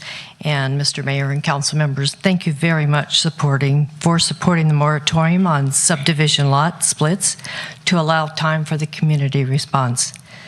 At the public hearings that the Planning Commission led, most speakers supported the city returning to the pre-2011 subdivision lot split requirements. And as you know, by unanimous vote of 5-0. So please support the Planning Commission's recommendation and vote to return San Carlos to the pre-2011 subdivision lot split rules. And thank you for your support and service to San Carlos community. Thank you. Thank you. Is there anyone else wishing to speak on this matter? Okay, I'll entertain a motion to close the public hearing. Move to close the public hearing, Is there Mr. Mayor. a second? Second. All right, roll call, please. Councilmember Grocott? Yes. Councilmember Johnson? Yes. Councilmember Olbert? Yes. And Mayor Grisilli? Yes. All right, gentlemen? Mr. Mayor? Yes, sir, Mr. Johnson. I move to introduce ordinance number 1517. 1517, an ordinance of the City Council of the City of San Carlos amending Municipal Code Section 17.16.030 and 17.16.040, addressing minimum lot size for subdivisions in the RS-6 single-family zoning and flag lot subdivisions. Is there a second? Well, I'll second it just again to get the thing. Actually, I'll second it. Okay, fine, thank you. Unless you would like to second it, No, Mr. that's Mayor. fine. I just like to keep the discussion moving. Thank you, Mr. Olbert. Thank you, Mr. Johnson. So, discussion, gentlemen. Who would like to speak? Anyone? Mr. Mayor? Go ahead. I have some comments I'd like to make, if I may. Sure, go ahead. Okay. And Mr. Johnson right after that, and Mr. Grocott third. I want to start by saying I appreciate the concerns that were voiced by everybody who wants to roll back the lot split rules. I will be supporting the rollback because while I think there are better ways that we could use to achieve the same ends, on balance, the proposed change is not unreasonable. In striking a thoughtful balance, though, there are multiple issues that need to be considered, and I'd like to touch on a few of them. First and foremost, we on the council are obligated to protect the health and welfare of all of our residents, everybody in this room and the other 20-some-odd thousand that are out there. Which is why, as a general rule, we try to let people enjoy their property as they see fit. The challenge comes when different types of enjoyment collide. Rolling back the lot split rules will limit some people's enjoyment of their property. We heard some examples of that tonight. But it will take away a source of discomfort for others. The council is also obligated to protect the community's health and welfare, both today and in the future. In part, that requires seeing that our housing stock is maintained in good condition, which means keeping San Carlos a desirable place in which to build and remodel homes, because we don't want to use public money or have to use public money to do that. Given the hot housing market, rolling back the lot split rules is unlikely to do the community much harm in this regard. So while there are trade-offs involved, I'm okay with the reversion, and I will vote for it. And by the way, I keep saying reversion, even though there's some slight tweak to it, but I mostly think of it as a reversion. But, and this is really the important thing I wanted to get to, protecting the community's health and welfare involves something else too. Something that came up during our community dialogue and which we also heard some echoes of tonight. It gets right to the heart of keeping San Carlos the kind of place that I believe we all want it to be. Change of any kind, whether it's a bigger home being built next door or a favorite local business closing or moving, can be difficult. It's natural when faced with change to focus on the downside, the negative. But almost all change produces favorable benefits too. How we choose as individuals to react to change very much affects what kind of community we are and what kind of community we're like. Is the change caused by new people good or bad? If I choose to focus on the negative, I will inevitably come, to dislike newcomers. And that, I would argue, will be the beginning of the end for what San Carlos means and has been for many years. A welcoming, community-spirited town that people love to live in precisely because it is tolerant and accepting. Not, mind you, just tolerant and accepting of people doing what we already do here. Tolerant and accepting of different ways of living, too. We've all been newcomers many times throughout our lives. We owe it to ourselves to welcome newcomers for that reason alone, if nothing else, just like we were welcomed. Because what really makes San Carlos special is not the nice homes and the cute shops and the fun parks and the great schools, all of which are wonderful in and of themselves. They are only the stage that we all share and on which we get to act out our lives. Tonight I'll be saying aye to the rollback because it's important to people whose views I respect. But I hope all of us will also reaffirm two simple principles going forward: that we welcome anyone and everyone who wants to make our community a better place, and that we make room for newcomers in our increasingly busy lives. Because those ultimately are what defines the tapestry that makes up San Carlos and makes it truly the city of good living. Thank you, Mr. Mayor. Thank you, Mr. Olbert. Mr. Johnson? Well, I too am going to be supporting this tonight. I think this is democracy in action, pretty well evident.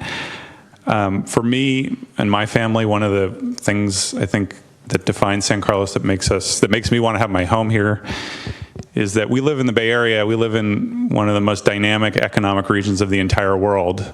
But when I come home at night, I hear crickets. And, the babysitter who looks after my kids is right down the street. It feels very welcoming. It feels very safe. It feels like small town America right in this amazing economic hub. And I think that's something that is worth holding on to.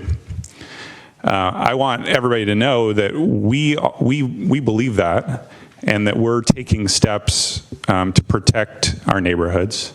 This is one example of that. In recent years, we've cracked down on door-to-door solicitors and leafleters. We've done improvements to local parks. And, this tonight is really step one of two steps that we want to take. We've started a public process to look at home sizes, which, thanks to community reaching out and getting involved, have really convinced me that, the home size regulations in San Carlos are very different from some of our neighboring communities, and it's something that we need to take a look at. So I really appreciate everyone getting involved and reaching out and speaking out and attending the meeting. I hope that this won't be the end of it for you. You'll think of other things in your neighborhoods that you can do, and feel free to reach out to me and to all of us if you have ideas about how to improve your neighborhoods. And like Mark, I do want to just acknowledge two groups of people. I know there's folks here tonight who have had lot splits in their neighborhoods who feel upset about those, and that this ordinance isn't going to help them. And I hope they'll take some solace in the fact that, what they perceive to be a negative change in their neighborhood has helped spur some action that has had a positive impact for the rest of the community. And then, as Mark mentioned, there are folks that are negatively impacted financially by this, and we don't enjoy making those changes that have negative impacts on individuals, and they deserve our respect as well. So those are my comments, and I'm proud to support this tonight. Thank you, Mr. Johnson. Mr. Grocott. So having heard from two council members already, I just wondering if I should even ask this question. There was a lady here that made some comments, and Peter Tsifas made some comments that to me made a whole lot of sense, and I'm just wondering if if the council heard those. Do they see any future in what these two individuals were talking about? Or are we just going to take this action tonight because we get so many comments? And I understand it. I don't disagree with the sentiment at all. And so I don't want to be misunderstood. But to me, it's number one, I'm surprised this has gone through the process, and so many people have had a chance to look at it, including our staff and our planning commission. And I don't know how else to put this, so don't take this as a knee-jerk reaction of mine. But to me, this is a bit of a knee-jerk reaction to something that was bad. I don't know why, actually, we ever considered the lot split thing to begin with and changed it. In other words, we didn't have a room full like this. I've been on council for 15 years, so I know we didn't have a room like this coming and saying, we want lot splits, we want lot splits. And yet we did it. why. I don't know why we did it. I don't know what the original impetus was. I have some suspicion, but I really don't know what's the backstory. But I don't think this is really the solution because, for example, you look at the size that we're talking about for a minimum lot. If it's 65 feet wide, well, how big is that in length? Well, that's like 154 feet. That's huge. And if you have a lot that big, guess how big of a house you can put on it? You ever played Monopoly and you buy the hotel and put it on there? And you know what that little piece on the board looks like with the big motel? That's potentially what you're going to have in your neighborhood if you've got a really large lot. And so I think what this lady was saying and what Peter was trying to say is let's do something that's more granular, that looks at, you know, what's the neighborhood like? And do you have a bunch of 40-foot wide lots? Cameron mentioned about looking at house sizes and doing what other cities do. Well, guess what? Other cities also set up their lot widths and sizes based on, you know, what Peter was saying. What's in the 300-foot radius? So, do you have that kind of thing in your 300-foot radius? Well, then you can do it to your lot. But if you don't, you know, something like trying to do lot splits on Carmelita wouldn't work because you've got all these 100-foot frontages, so it's not going to work.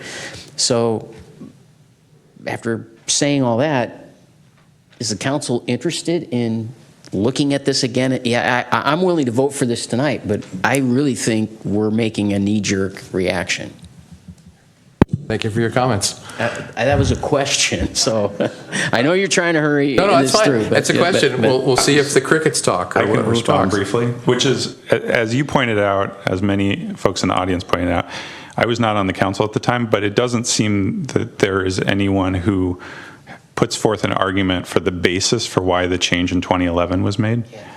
And given that there's no one really saying, hey, we had a strategy at the time, and here's why we did it, that reverting back to as a first step makes logical sense to me. And then if there's additional regulations that you want to propose or you want to work with staff or work with the Planning Commission, we could see, you know, what ideas there are. But that would be the argument, and that's why I'm going to support it tonight. Mr. Olbert. Thank you, Mr. Mayor. I guess first question is, since Bob and Matt were on the council in 2011, why did you guys vote to do this? Considering the fact that I'm... Maybe you voted against it, I don't know. Considering the fact that I can't remember what I had for breakfast, I would assume, and again, I would deduce from what we had in 2011. I'm sure we had every 5 years we get these RENA numbers from the state where they ask us to so many units. I would assume that at that time, and again, Mr. Savay sort of nodding, that we weren't really doing very well. No one wanted to do anything. The economy was just starting to recover back in 2011. And I can assure you, as Mr. Grocott said, there weren't 5 people in this room when we voted on that. And I kind of think that it was, I'm not trying to throw staff under the bus or anything, don't get me wrong, but it's a kind of a thing, it seemed logical at the time that perhaps we might be able to increase our housing stock or whatever. There was no opposition, there was no hue and cry, there was nothing. And so a lot of times, as I was going to mention earlier, government does things because no one's in the room. I wish every night we had folks like this. And maybe next week or 2 weeks from now we will with some other items. But the most of the time we have staff over here of 10 or 15 people, and we have 1 person there and 3 people there. And so that's probably what happened. That's consistent with... I couldn't talk to the two of you, obviously, before the meeting because of the Brown Act, so I availed myself of talking to Andy Klein, who was also on the council back then. And that's pretty much what he said to me, was that not about the RENA analysis, the affordable housing requirement, right, the housing requirement, but the notion that in the midst of the Great Recession, they were trying to do something to encourage home construction. I guess the other question I have for staff, and as I said, I have reservations about it, but on balance, when you look at all the factors, I'm okay with voting for this thing. But Mr. Rubens, as a matter of practice, this with any of our other ordinances, is a property owner, let's say that their neighborhood agrees that it's okay to have their lot split. I mean, are they are they banned from approaching the city and asking for I guess it would have to be the council to make an exception? Do we have the authority to make exceptions to our own rules or not? No, they would have to, there is a way to do this, to propose an ordinance amendment for their own lot or for a category of lots if it makes sense in the future. But that would be the way you'd have to do it unless the ordinance itself had an exception process in it. So that you could overlay that in the future, actually, if that was one solution the public wanted. By the way, Question, I'm sorry. Isn't there can't do a variance? Well, there could be a variance, which is difficult. They're difficult findings to make on purpose, but you'd have to have probably an unusually shaped lot. Okay. Maybe But I mean, it's very possible narrow. to do a variance. Okay, It I'm is sorry. possible. And by the way, just to be clear to my colleagues, I am not. I understand. I'm trying to react to what Matt said because I kind of felt the same way. I was actually very pleased that Peter actually had done the analysis and came to one of the same conclusions I did about some other ways that we could have dealt with this. But I'm not trying to overly complicate what we're doing tonight. I guess what I'm hearing, Greg, is that even with what we're doing tonight, if somebody was sufficiently motivated and the findings could be made, you can always grant exceptions. And so is that a true statement? Well, I think it hinges on the difference between an exception and a variance. A variance is something that's allowed in state law in our zoning code. We don't have a provision for exceptions to these standards, but that could be overlaid into a future change to our zoning ordinance. I don't want to actually formalize the process. It's just what I think I'm hearing is that there is some way very, very difficult to do, which is if we're going to adopt this ordinance, that's the intent of the adoption, is to make it difficult to do, extremely difficult to do. So that may be a source of some comfort for people who would like to see a little bit more nuanced approach. One question for Mr. Rubens. One of the speakers indicated and maybe Mr. Spade can answer the question. What's the notification space? 150 feet, 300 feet when someone wants to build a house? Or at least, I'm sorry, 300? For application to construct a brand new home, because that goes through the RDRC, the notification is 150 feet for a new home. But for subdivisions, it's 300 feet because those are actions before the Planning Commission. Okay. So, Mr. Rubens, if we wanted to throw an extra line on to Mr. Johnson's motion of making it 500 feet, can we do that, or is that a problem? I think that'd be a problem for this change because this is in the subdivision ordinance, and some of the notifications that you see are in the zoning ordinance. Okay. So we could bring forward some changes to the RDRC provision, which is that 150-foot number, and that way you could broaden the scope, or maybe, as was suggested, maybe the entire block is appropriate. Okay, well, we can bring that up. I just wanted to find out if we could do it this time. All right. So we have a motion and a second. Any other comments before we vote? Okay, Crystal? Councilmember Grocott? Yes. Councilmember Johnson? Yes. Councilmember Obert? Yes. Mayor Grisilli? Yes.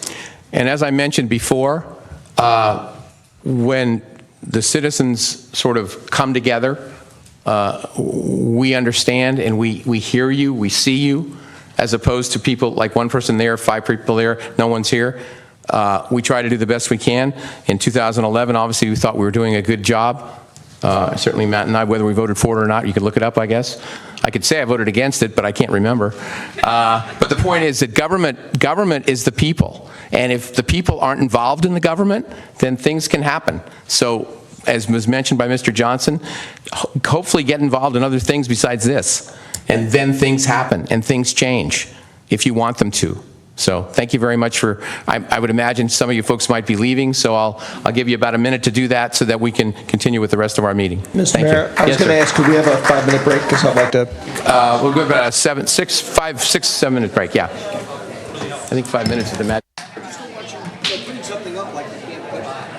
I didn't want to say 5 minutes. I think that's the special. Oh, yeah. 6 minutes. 6 minutes. We'll finish the meeting before you come back. Hi, Yvette. How are you?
in this particular process, San Carlos has the franchise agreement for solid waste recycling and organic material collection services with Recology San Mateo County. It started January 2011, and it ends at midnight on December 31st, 2020. So a 10-year agreement, essentially.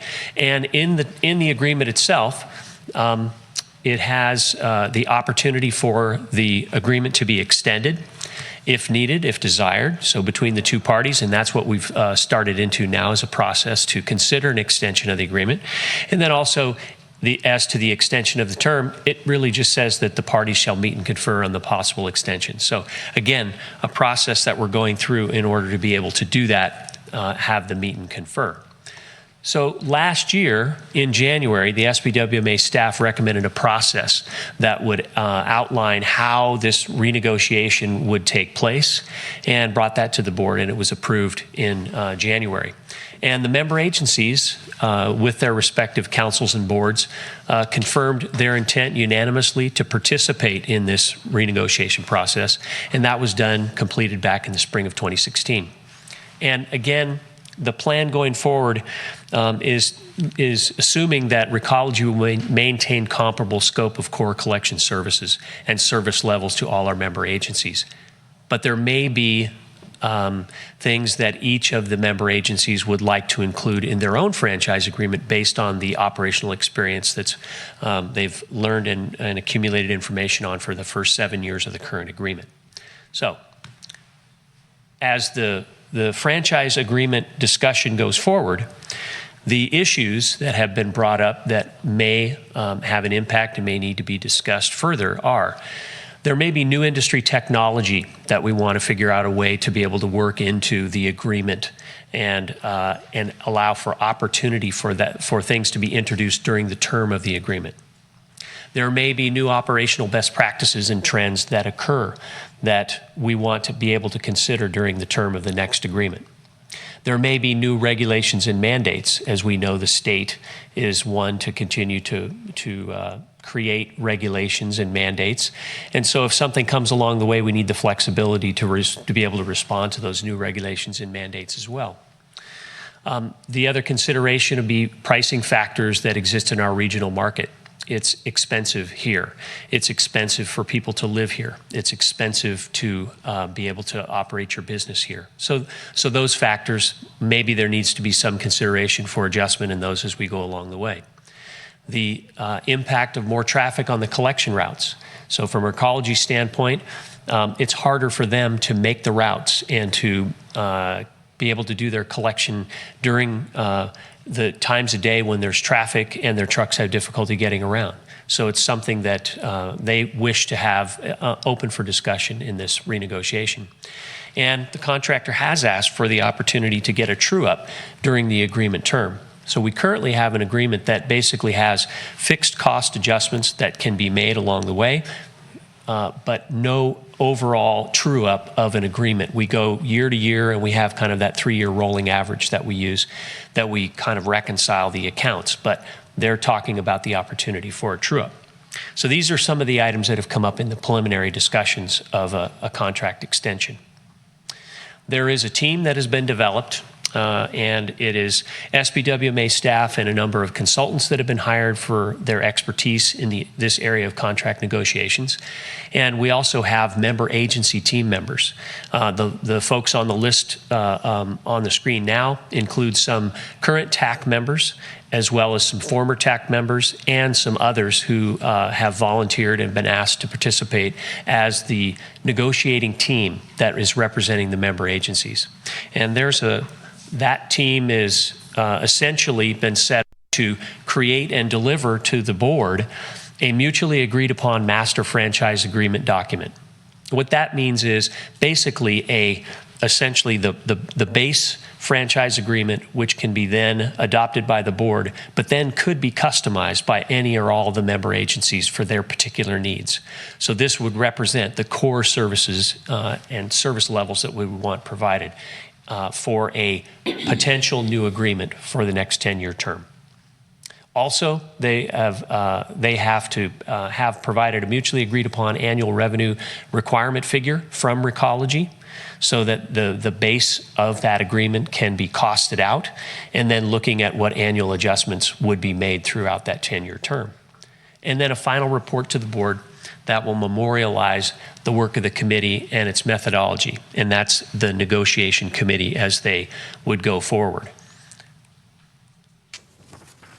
So what we ended up having the opportunity to do last week was the Technical Advisory Committee had a meeting that included the members of this FACTS team and the consultants. It was facilitated to get input from TAC members at this point, folks who have been working a little more closely with the collection services provider, the SBWMA, and the franchise agreement and the process for rate setting and things like that, to talk about input that they would like to see considered by this FACTS team as they go through and start into the negotiation process.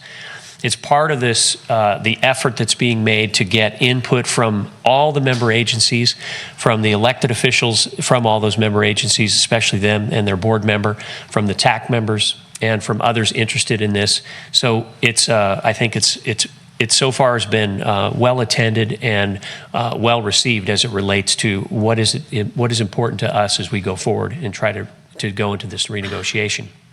So some of the items that came to the front as we had discussions about what was important to the different member agency TAC members. Some means of cost control and predictability. Our current agreement has a very predictable cost arrangement in it right now, which is a good thing when it comes to the standpoint of not having serious rate spikes or changes that would come along during the course of the agreement. So some means of that cost control and predictability.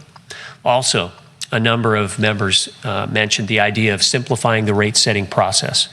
As we've talked many times, the process and the complexity that go along with the considering 3 years in terms of what the surplus or deficit might be as it relates to what the revenue requirement is, it can be daunting to understand and keep track of. So simplifying that process. There was mention of increasing and enhancing the opportunity for bulky item collections for multifamily dwellings. Because as we know, there are many more residents per building at these multifamily units than single-family homes, and they generate a lot of bulky items. So one of the opportunities to consider. They wanted to talk about longer-term projections of costs and some clear performance measures for the contractor as we go into the extended term or consider an extended term. And then also recycling diversion outreach assistance for state compliance. As council is aware, we have the state goal of 75% diversion by 2020. And as many of our agencies are kind of progressing, we have good high compliance on the residential side, but much lower compliance on the commercial multifamily side. So there was a request for and a desire for more recycling diversion outreach. So the next steps for the council, we need to receive your input tonight, and the FACTS negotiating team meetings will be taking place between now and April 2017. And then that final report to the SBWMA board will be on April 27th. At that point in time, we will have that base model franchise agreement with which to come back and begin in earnest the process and the components of that City of San Carlos would like to see going forward, and then entering the negotiation process with Recology.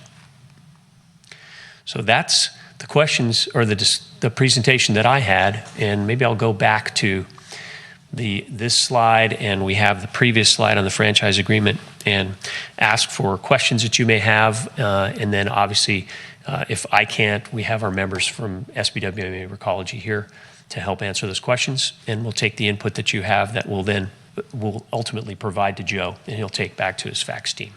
Okay, thank you, Mr. Walter. Mr. Olbert? Thank you, Mr. Mayor. Thank you, Jay.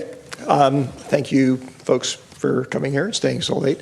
And in fact, my very first question, I want to put in context, because a bald reading of it would imply that I have some kind of reason to doubt the integrity, for lack of a better term, of Recology, which I don't at all. It's a process question. And that fundamentally is when we're talking to the public in our role as elected officials, how do we explain to them, what's the rationale for explaining to them of basically, yeah, okay, this is a 10-year, basically billion-dollar contract, but we're not putting it out to bid, or we're not planning on putting it out to bid, and we think that's a good thing. How do we explain that that's a good thing? I mean, most people instinctively feel that, particularly in the public sector, that you always put things out to bid, particularly the really, really big multi-year things. Well, short answer is each agency would have the opportunity to consider going out for an RFP if they chose to do that. So if the main issue or concern came with no, you've been with the same company too long, you need to, say, put it out for bid to give the opportunity for somebody to do it, we would be able to do that. But looking at it from a standpoint of performance and what the contractor has provided so far during the term of the current agreement, I think there's been very few complaints, very little that has come out that we say we didn't trust or we weren't getting the service level that we felt we needed from a current contractor. So on one hand, when you have a contractor that you have good success with and have built a good relationship with, then there could be an opportunity for them to be able to be considered for an extension of that term. So I guess that would be the advice I would give you from that standpoint. Couple of pieces of feedback, Jay, at least from my perspective. One is that I use this phrase so often, I should actually go out and memorize the Russian, but I don't have a very good Russian accent anyway. But there's a great phrase that Reagan used in Reykjavik, which is trust but verify. And in this case, the verification process is an RFP process. At least that's the only one I'm familiar with. If there's other ones, I'm happy to hear that too. And I do trust Recology. I think that they have done a very good job on behalf of the communities they serve. And I guess the other question I'd say is yes, it's true that any individual agency can go its own way and issue its own RFP process and whatnot. I guess I would take some more comfort from knowing that the JPA board discussed and came to some conclusion, and why they came to the conclusion that they think it's a good idea collectively to not do that, okay? Because it would be prohibitively expensive and well, maybe not prohibitively, it would be very expensive and difficult for any given agency like San Carlos to go off and launch its own RFP process on this. That alone is sufficient to sort of dissuade people, I think, from looking at doing that.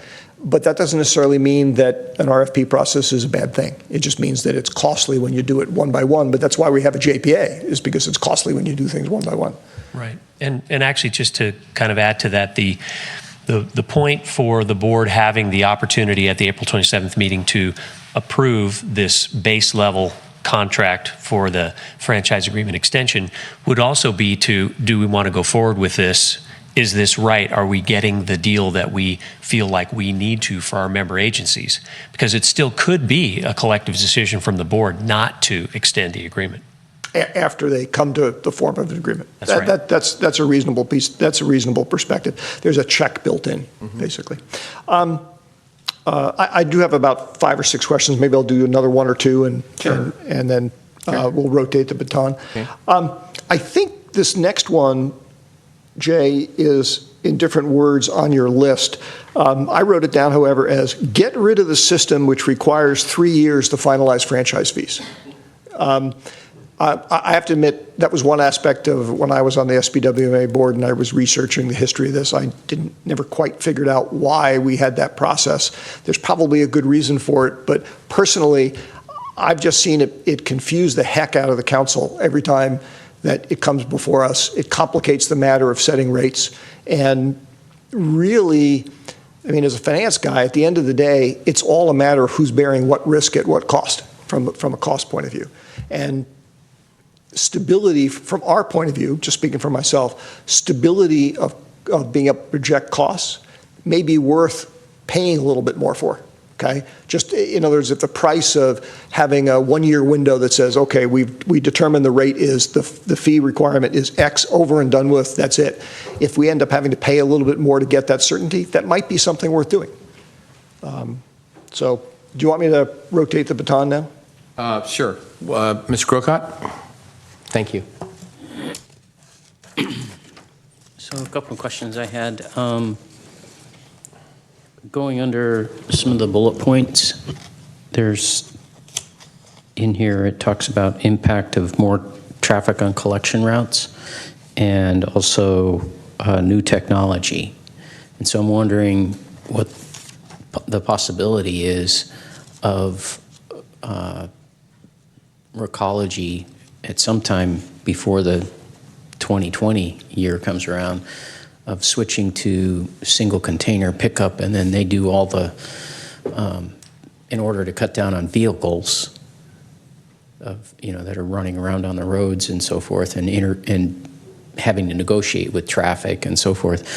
What do they see as the possibility of going to single container pickup, and then what they do is out at their center, separate things out there as opposed to asking the client, if you will, to separate in their homes or on the curb or whatever? Well, and I'll ask my friends to correct me if I'm wrong, but I believe in our current agreement, we would not have the opportunity to make that type of a change. We do not. Right, and that's based on the way the franchise agreement is set up now for the collection and processing of that waste. But I think that if that's something... So we don't have the opportunity to make that change, but do they have the opportunity? If they saw something where they said, you know what, we can do this better operationally by picking everything up in one container and then taking it back to the shop, if you will, and separating it there. If they saw that technology and that opportunity and operational savings and so forth, can't they bring that to the member agencies and say, we want to do this before we reach 2020? Again, I'd say I don't think so, based on the agreement. But again, I'll look to Recology or Joe to kind of help me out with that. May I interject something? Just from my discussions when I was on the board, because this topic had come up, Matt. My recollection from when I discussed this with folks is that there are certainly entities that do single stream pickup. There are, yeah. You and I both know that. You have to invest in the back end infrastructure to be able to handle it, and that was a choice that was made here years ago not to do that. Whether it's for traffic efficiencies or operational efficiencies or just the fact that it's a bigger convenience for people not to have to separate stuff, I think that's a really good, I support the idea of, I'd love to see people talking about that. Find out, is that an option? And if it's an option, what would it cost?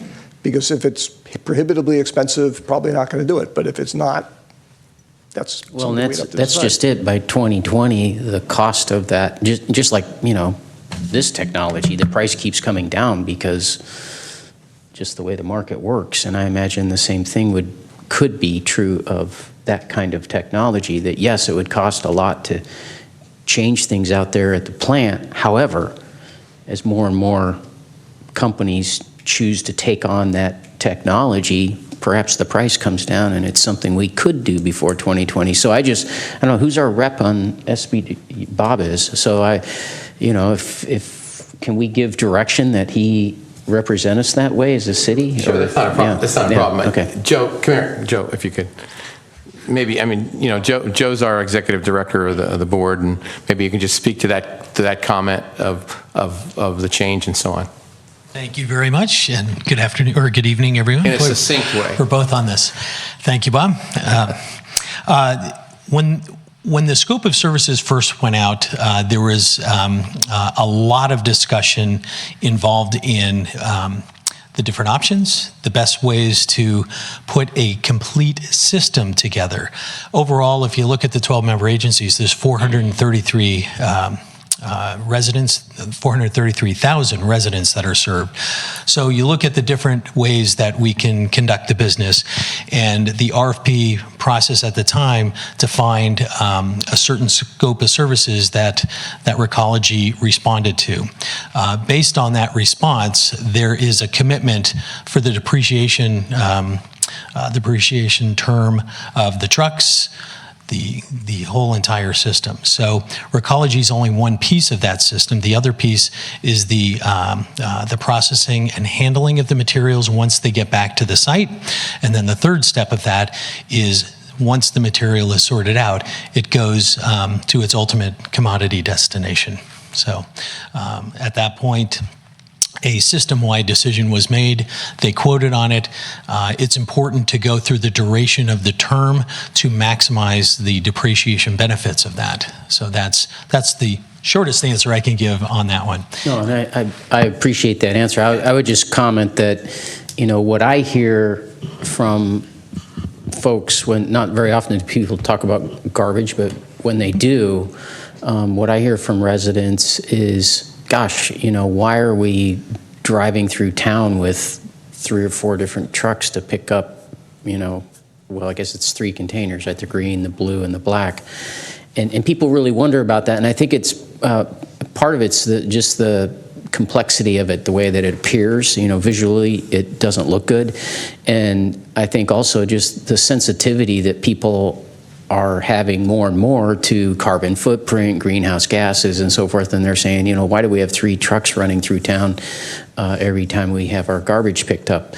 And so I think it's that sensitivity that people are responding to. And additionally, people travel and they go to, I know like when I visited folks in Arizona, the company there that picked up the trash had single container, or take that back, at that time it was 2 containers, but they had it, more limited than what we do. Mm-hmm. And so, people see this because they travel, and something like that, changing to that, could forestall people wanting us to do what Mark was talking about earlier, which is put it out for bid and so forth, because if you're changing with the technology, people see it as a good service. Yeah, I think it's something that should be, in the new contract, that's one of the items that can be kicked around, whether it's going to be done. But unfortunately, the way it's set up now, as Joe said, it's pretty much locked in for the cost. I had some other things, but let's Okay, pass the Cameron, baton. Ms. Johnson, do you have anything? Okay. I just had a couple of quick ones. Thanks, Joe, for coming up. So when you say true up, Mr. Walter, I'm not a big fan of either. I think it was mentioned up here, the big 3-year rollover, this average turnaround, whatever. So we're talking about truing up every year? I don't know that it was discussed for every year. Every third year. So that was something that the contractor had sort of brought up as we'd like the opportunity to do that during the term of the agreement. What's the difference between that and what we have now? We don't really true up. Really, it's just... Bob, so when he says true up, you're talking about 2 different things. I know. That's not true up that they're talking about is an ability to reset the costs in the contract. Right. Yeah. You're talking about the franchise fees. I'm talking about the franchise fees, yeah. And we don't... Thank you. And so because the cost, the changes to the contractor's cost essentially are fixed to CPI and some other sort of factors, there's really no true up if the actual costs got much different than what the factors allowed them to adjust to. So that's the reason I believe that they would ask for the opportunity to do that. That's fine. But didn't we have that problem last time with the previous contractor? The true up was just driving us crazy. That I don't know, because I was not here at the time.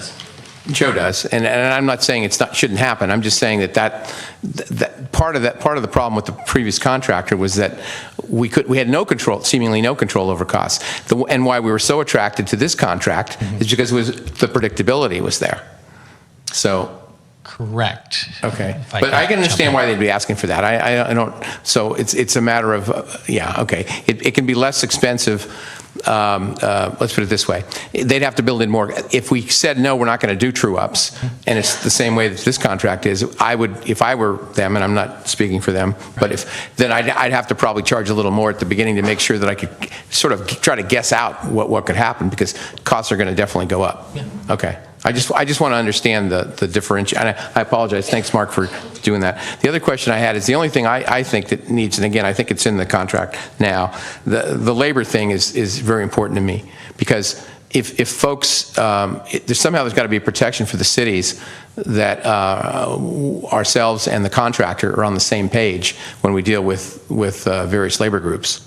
Because if we're not, then that true-up thing comes in. Here we go again. We have no control whatsoever. So I mean, that's just a comment of mine, that make sure that we somehow figure out a way that, I'm not saying it shouldn't go up if labor costs go up, but there's got to be a sort of a skin in the game, so to speak, by everybody, so that we don't get caught in a situation that I think we did at the last contractor. Like a year before they ended, they just did a contract, and it's like, well, who cares what labor gets, because these guys are going to pay for it. And I think that's a problem. I mean, obviously, to me, the predictability is really important. And if there's some way that we can build in, or maybe we can build in a factor of some percentage or something of, okay, if costs go up, we split the difference, or there's some sort of a thing that we all share, so to speak, and perhaps if costs go up. Anyway, my comments. Mr. Olbert, you had a few more, and then Mr. Grocott will get back to you. Thank you, Mr. Mayor. Let me touch on something that Bob just mentioned. In any contractual relationship over a long period of time, there's a range of possible predictabilities that you can be in if you're the buyer. You could be on a spot market where basically every month Recology calls you up and says, well, we'll bid X dollars to pick up your trash next month, okay? And if there's enough competition so you can switch who's picking up the trash, sometimes people like doing that, okay? In the trash situation, that's not terribly likely. The other extreme is I would imagine there is some price, per ton or whatever, that if you were to pay a high enough price to Recology and SBR, they'd say, fine, that's what we're going to charge you for every ton for the next 10 years, okay? And it would be a higher price than we are probably paying today. I would almost guarantee that. But if what we really want is predictability, that's what you do, okay? And I hope that the board and the negotiating team thinks through this stuff and discusses it, because I don't know where the right location is to be, but my sense is, for various reasons, the approach we're using now with this sort of rolling 3-year true up and all this, it's overly complicated. And it doesn't really give us the level of, it gives us more predictability probably than we had with the prior contractor, but not as much as I think we want. And, my colleagues can opine as to how strongly they feel about that. Let me dive into a smaller level question. Has there been any discussion, talking about variability again, has there been any discussion about encouraging or incentivizing Recology to manage their fuel purchases on the forward market, the forward contract market? Again, that's a way of, you basically buy fuel out for a number of years and you lock in that price for that period of time. Many people are aware that, for example, Southwest Airlines for a number of years was beating the heck out of everybody else in their market on fares because they had very cunningly managed to set up those contracts right before oil and gas prices shot up through the roof. Eventually, the bill came due and they started paying what everybody else had to pay. But for that period of time, they had successfully transferred the risk to the other person that they're buying the contract from. Do we ever talk about those types of structures? Well, I think that's something that could be introduced into the discussions for negotiation. But in the current contract, no. That's not something that... All my comments are directed at the future contract, because I presume we can't really change the current one without paying a lot of money, which I'd rather not do. That's right. I had 2 more, but I'll pass the baton. Okay, Mr. Grocott, you had a couple more? Yeah. I do. One of them is, again, with the bullet item based on about bulky item collection. And one of the things I've noticed, especially because I live in the downtown, is when people move, I don't know if it's just because they don't know what to do or they're lazy or what, but that's when you see, and this is predominantly in the summertime, people move and then you see the couch out by the curb or the corner there at Holly and Walnut Street is notorious for finding mattresses and so forth. Is the hope here, is the reason this was brought up by somebody is to alleviate those kind of issues and simplify it? Yes, in fact, that particular event, the move out of the tenants from the multifamily dwellings, was mentioned specifically as specific outreach for that, and specific opportunities for those exiting tenants to be able to do that. So it is absolutely on the page for the discussions. Okay. And then my last question actually reflects back to when we last talked about this, and I had asked about the city's cost. What do we pay as a city? And it was said, well, that's incorporated into the franchise agreement. And I'd still like to have at least that information. And let me just be clear about what it is I'm looking for, is how much is the value of the city's trash pickup at our parks and buildings and so forth, because that's being figured into our ratepayers' rates, and I'd like to know what that is. I think we should be at least transparent about it. I'd like to know if is that just with the city of San Carlos because we have the transfer station in our town, or is it all the cities and the county itself that are set up that way?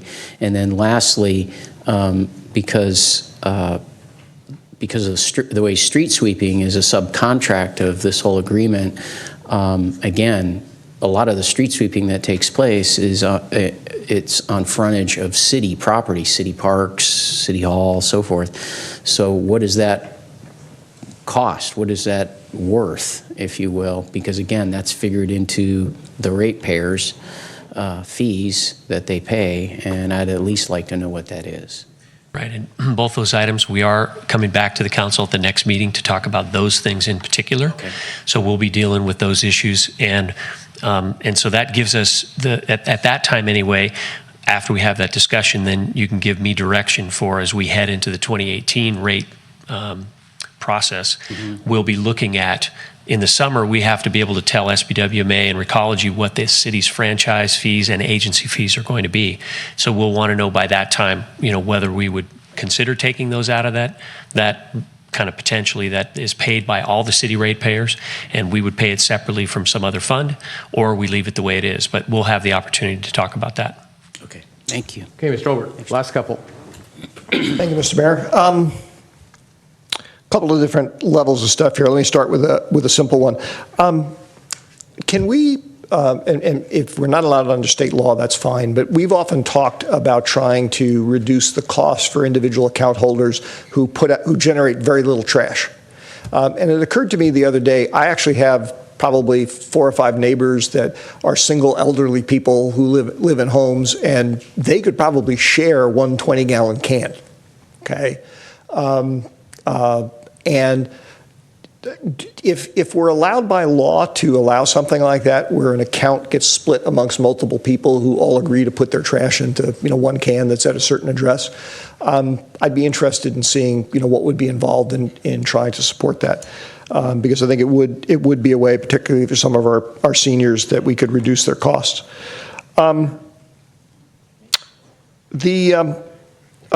Matt mentioned something when you used the term transfer station. Thank you very much, because my question isn't about the transfer station per se. It reminded me of something I forgot to say.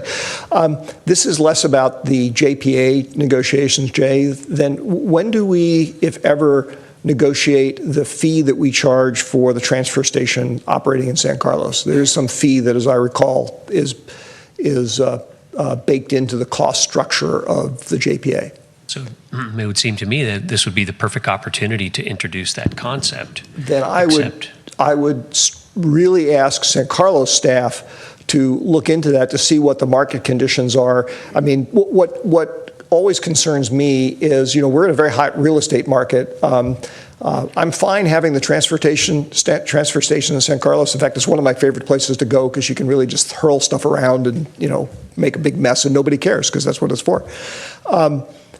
But it basically takes a big chunk of property off the market. If I could interject, Mr. Maltby, don't we have that, is it every year, or every other year, don't we, it's not the same number that it was at the beginning of 2011, or whatever? Is it? I thought it went up. No, my understanding, it depends on which franchise you're talking about. Right. The one I believe Councilmember Olbert's talking about is fixed, although there's an element I thought that was tied to CPI or commodities. Something. Yeah, okay. I thought it was a percentage of something, but in any event, Anyway, we don't have to decide it tonight, but it's just, Right. if that's I something understand the that's point. subject to We'll look into it. negotiation, we should negotiate it. I'm sorry, Joe, do you know the answer?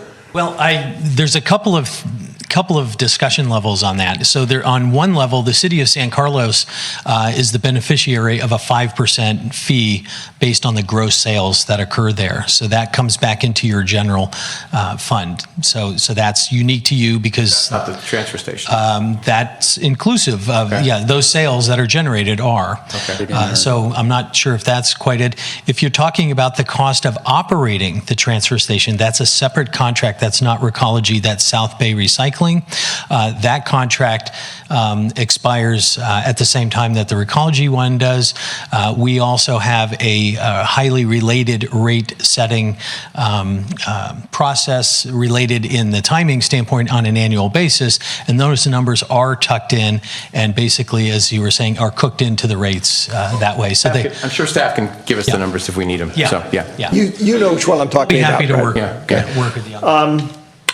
And the last one that I had is, I don't know if my colleagues are aware of this, but the way the costs are distributed amongst the member agencies for SBWMA, there are some odd counterintuitive things that happen. For example, with all the construction going on in Redwood City, everything else being equal, our trash collection rates drop, because basically what happens is the total pie of the costs gets split, with more of it going towards Redwood City.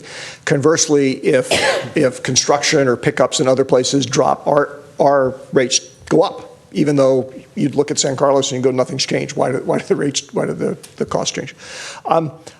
That's probably a pretty deep-seated issue in the structure of the JPA, but if anybody can think of a clever way to try and make it so that each agency's share of costs really more closely relates and is predictable to what the activity is in their area, that would be beneficial, at least I think. So it sounds like if it's something which would increase the cost in a particular agency, then have it be only reflected in the cost that agency pays. Correct. Okay. Correct. That's a more succinct way of putting it. And then the very last comment I was going to make is not a question. You referred, Jay, to the 75% diversion goal by 2020. I had a lot of conversations with the former director of SBWMA. My understanding is that's not a hard and fast requirement. So I guess what I just would be, I'd like us to all be careful about like incurring large costs to meet a goal that maybe nobody else in the state's going to meet anyway, and they're wondering why we were paying so much money for picking up our trash. Right. So it remains a goal. An aspirational goal. Aspirational goal, which can provide for inspiration or frustration. Yes, both actually. On that note, any other questions or comments? Okay, I did not want to eliminate Mr. Kelly or Ms. Del Benny. I didn't want to eliminate you. If you had anything to say, I assumed you didn't, because there will be a time perhaps that we'll definitely want you up here when we're hammering out our own individual one. But I think at this time, I didn't want to leave you out though, so I figured you'd say something, so you'd raise your hand. Okay, thanks. No trash talk from No them trash tonight. talk from the, right. Oh, God, I didn't say that. He said it. Mr. Walter, do you have some direction? Or Joe, thank you so much for coming. And also thank you folks for coming too. Anything else? No, thank you. All right. Is there anybody from the public that would like to speak on this item? No, it's not a public hearing, but okay. All right. Well, in that case, I think we'll move on to the next item. Thank you very much. Thanks, Joe, again for coming out. And Ms. Del Benny and Mr. Kelly. All right, so let's go to J. Let's go to 7J before we go to council communications. So we have the approval of the consent calendar, 7J. So Mr. Grocott, you have the floor. Thank you. So I wanted to know from staff on this item, so it's recommending a one-year extension on the Neil Martin contract. Oh, well, I think we have to wait for somebody. We have to wait? Well, let me just put it out there because maybe the city manager could ask, similar to what Mark was talking about under the previous item, just this idea of, when do we go out to a bid process and open this up? And, from my perspective, we've been with Neil Martin. Shoot, I got on the council in 2001. We were with Neil Martin, I think. So it's been a long haul with them.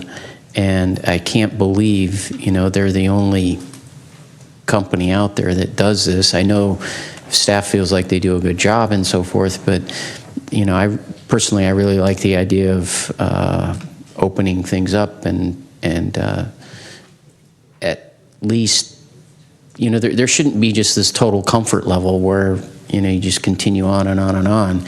At least putting a company through the process of having to submit, proposals and so forth. Competition is good, and I don't see it happening, so that's why. I'll share with you my thoughts on this and the reason why ultimately it came forward as a recommendation for an extension. Obviously, when the council approved the contract, I think it was in 2013, after having gone through a process, they approved a 3-year contract with 2 one-year extensions in it. So, we're operating within the direction of the city council, the overall parameter. We're certainly satisfied with the work that we're getting from Neil Martin and Associates, so we don't have any performance or quality issues that would cause us to want to go back out. So but certainly, there's cost elements associated with this and wanting to test the market. It hasn't been that long since we tested those factors by doing an RFP, and really kind of in addition to that, the real driving factor for me is we're so busy right now, particularly in that department, that we would be, an RFP process, as we talked about earlier, is a lot of work. It's a lot of effort from staff, diverting time and energy from the many projects that are coming in from the, both the residential and the commercial development. So we felt, given all those things, it made sense to recommend an extension this year. And so, if I may just follow up on that, this is the last of the one-year extensions? This is the first one-year extension. This is the first one. But at least we expect then by 2018 that we would go out for another RFP? I guess we could, this extension will expire at the end of 17. Right. The council could choose to to extend it one more year, and then we'd have to go out to bid. Okay. And again, just from the context of, and Bob's seen this too, because you were on the Planning Commission, this has been a really long time. And in that context, it begs the question, but I understand what you're explaining and so forth, so. Yeah. Okay. So consider a motion for this item. Mr. Mayor, I move we adopt a resolution authorizing the city manager to execute a 1-year contract extension to the agreement for professional services with Neil Martin and Associates Incorporated. Is there a second? I'll second it. I'll second it. All right. Moved and seconded. A roll call, please. Councilmember Grocott? Yes. Councilmember Johnson? Yes. Councilmember Obert? Yes. And Mayor Grisilli? Yes. Okay, moving on to item 11, council communications and announcements. Mr. Obert. Nothing tonight, Mr. Mayor. Mr. Johnson. Just a couple things. You may have noted on the front page of the Daily Journal this morning, last week, the San Mateo County Transportation Authority approved a $135 million appropriation for the Caltrain electrification program. I'm on that board. I was one of the folks who voted for it. It's probably the most significant appropriation that we've ever made. Just to provide a little bit of quick context, and you can ask me any questions if you want. It's a $2 billion project. There's a contingency built into the project. We're in the process of negotiating a full funding grant agreement with the federal government. The federal government has asked us to show that we have an additional 10% contingency above and beyond that. We want to share it equally between Santa Clara, San Mateo County, and San Francisco, and then as well as the MTC. So in theory, we should all kick in $50 million to show the FTC that we've got, or the FTA that we've got the cash. However, the FTA doesn't accept gas tax money, STIP money, as real money. They only want sales tax money. So we generate our transit money through sales tax, so does Santa Clara. The other agencies have it through gas tax. So we thought, okay, well, we'll split the $200 million equal between Santa Clara and San Mateo County. Santa Clara doesn't have enough money to cover that. They only had 65. So we're allocating 135. Santa Clara is allocating 65. And then we've cut side agreements with other resolutions that have been passed with the other agencies to backfill us. This is all just to to basically demonstrate to the federal government that we have the money, and that in the case if there was this cost overrun, there's an agreement to work out how it would do. So anyway, if anybody has any questions about that, I'd be happy to answer them.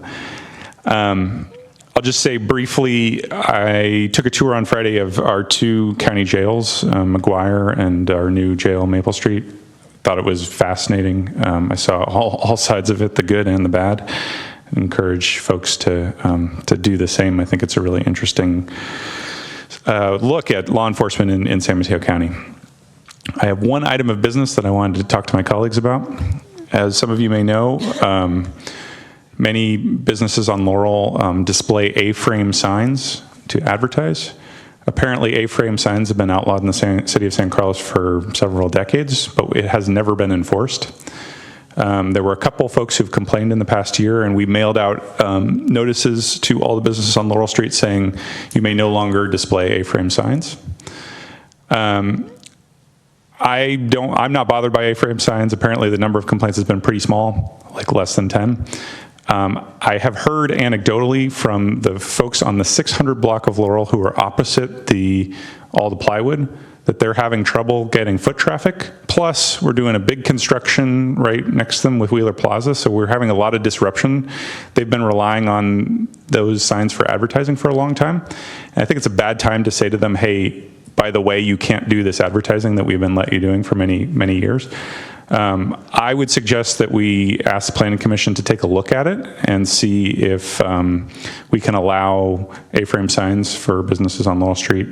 And I wanted to see what other folks thought. I don't know if I was the only one. I was actually one of the people who contacted the city about the A-frame signs. Oh, okay. And that's when I learned that they were in fact unlawful. However, my concern about them was not aesthetic or anything like that. It was just that I was noticing, particularly when the sidewalks are busy, that they really impeded foot traffic, particularly in those areas where there are restaurants that are kind of, many of our restaurants are kind of edging past where they're supposed to. I don't have any objection to having the Planning Commission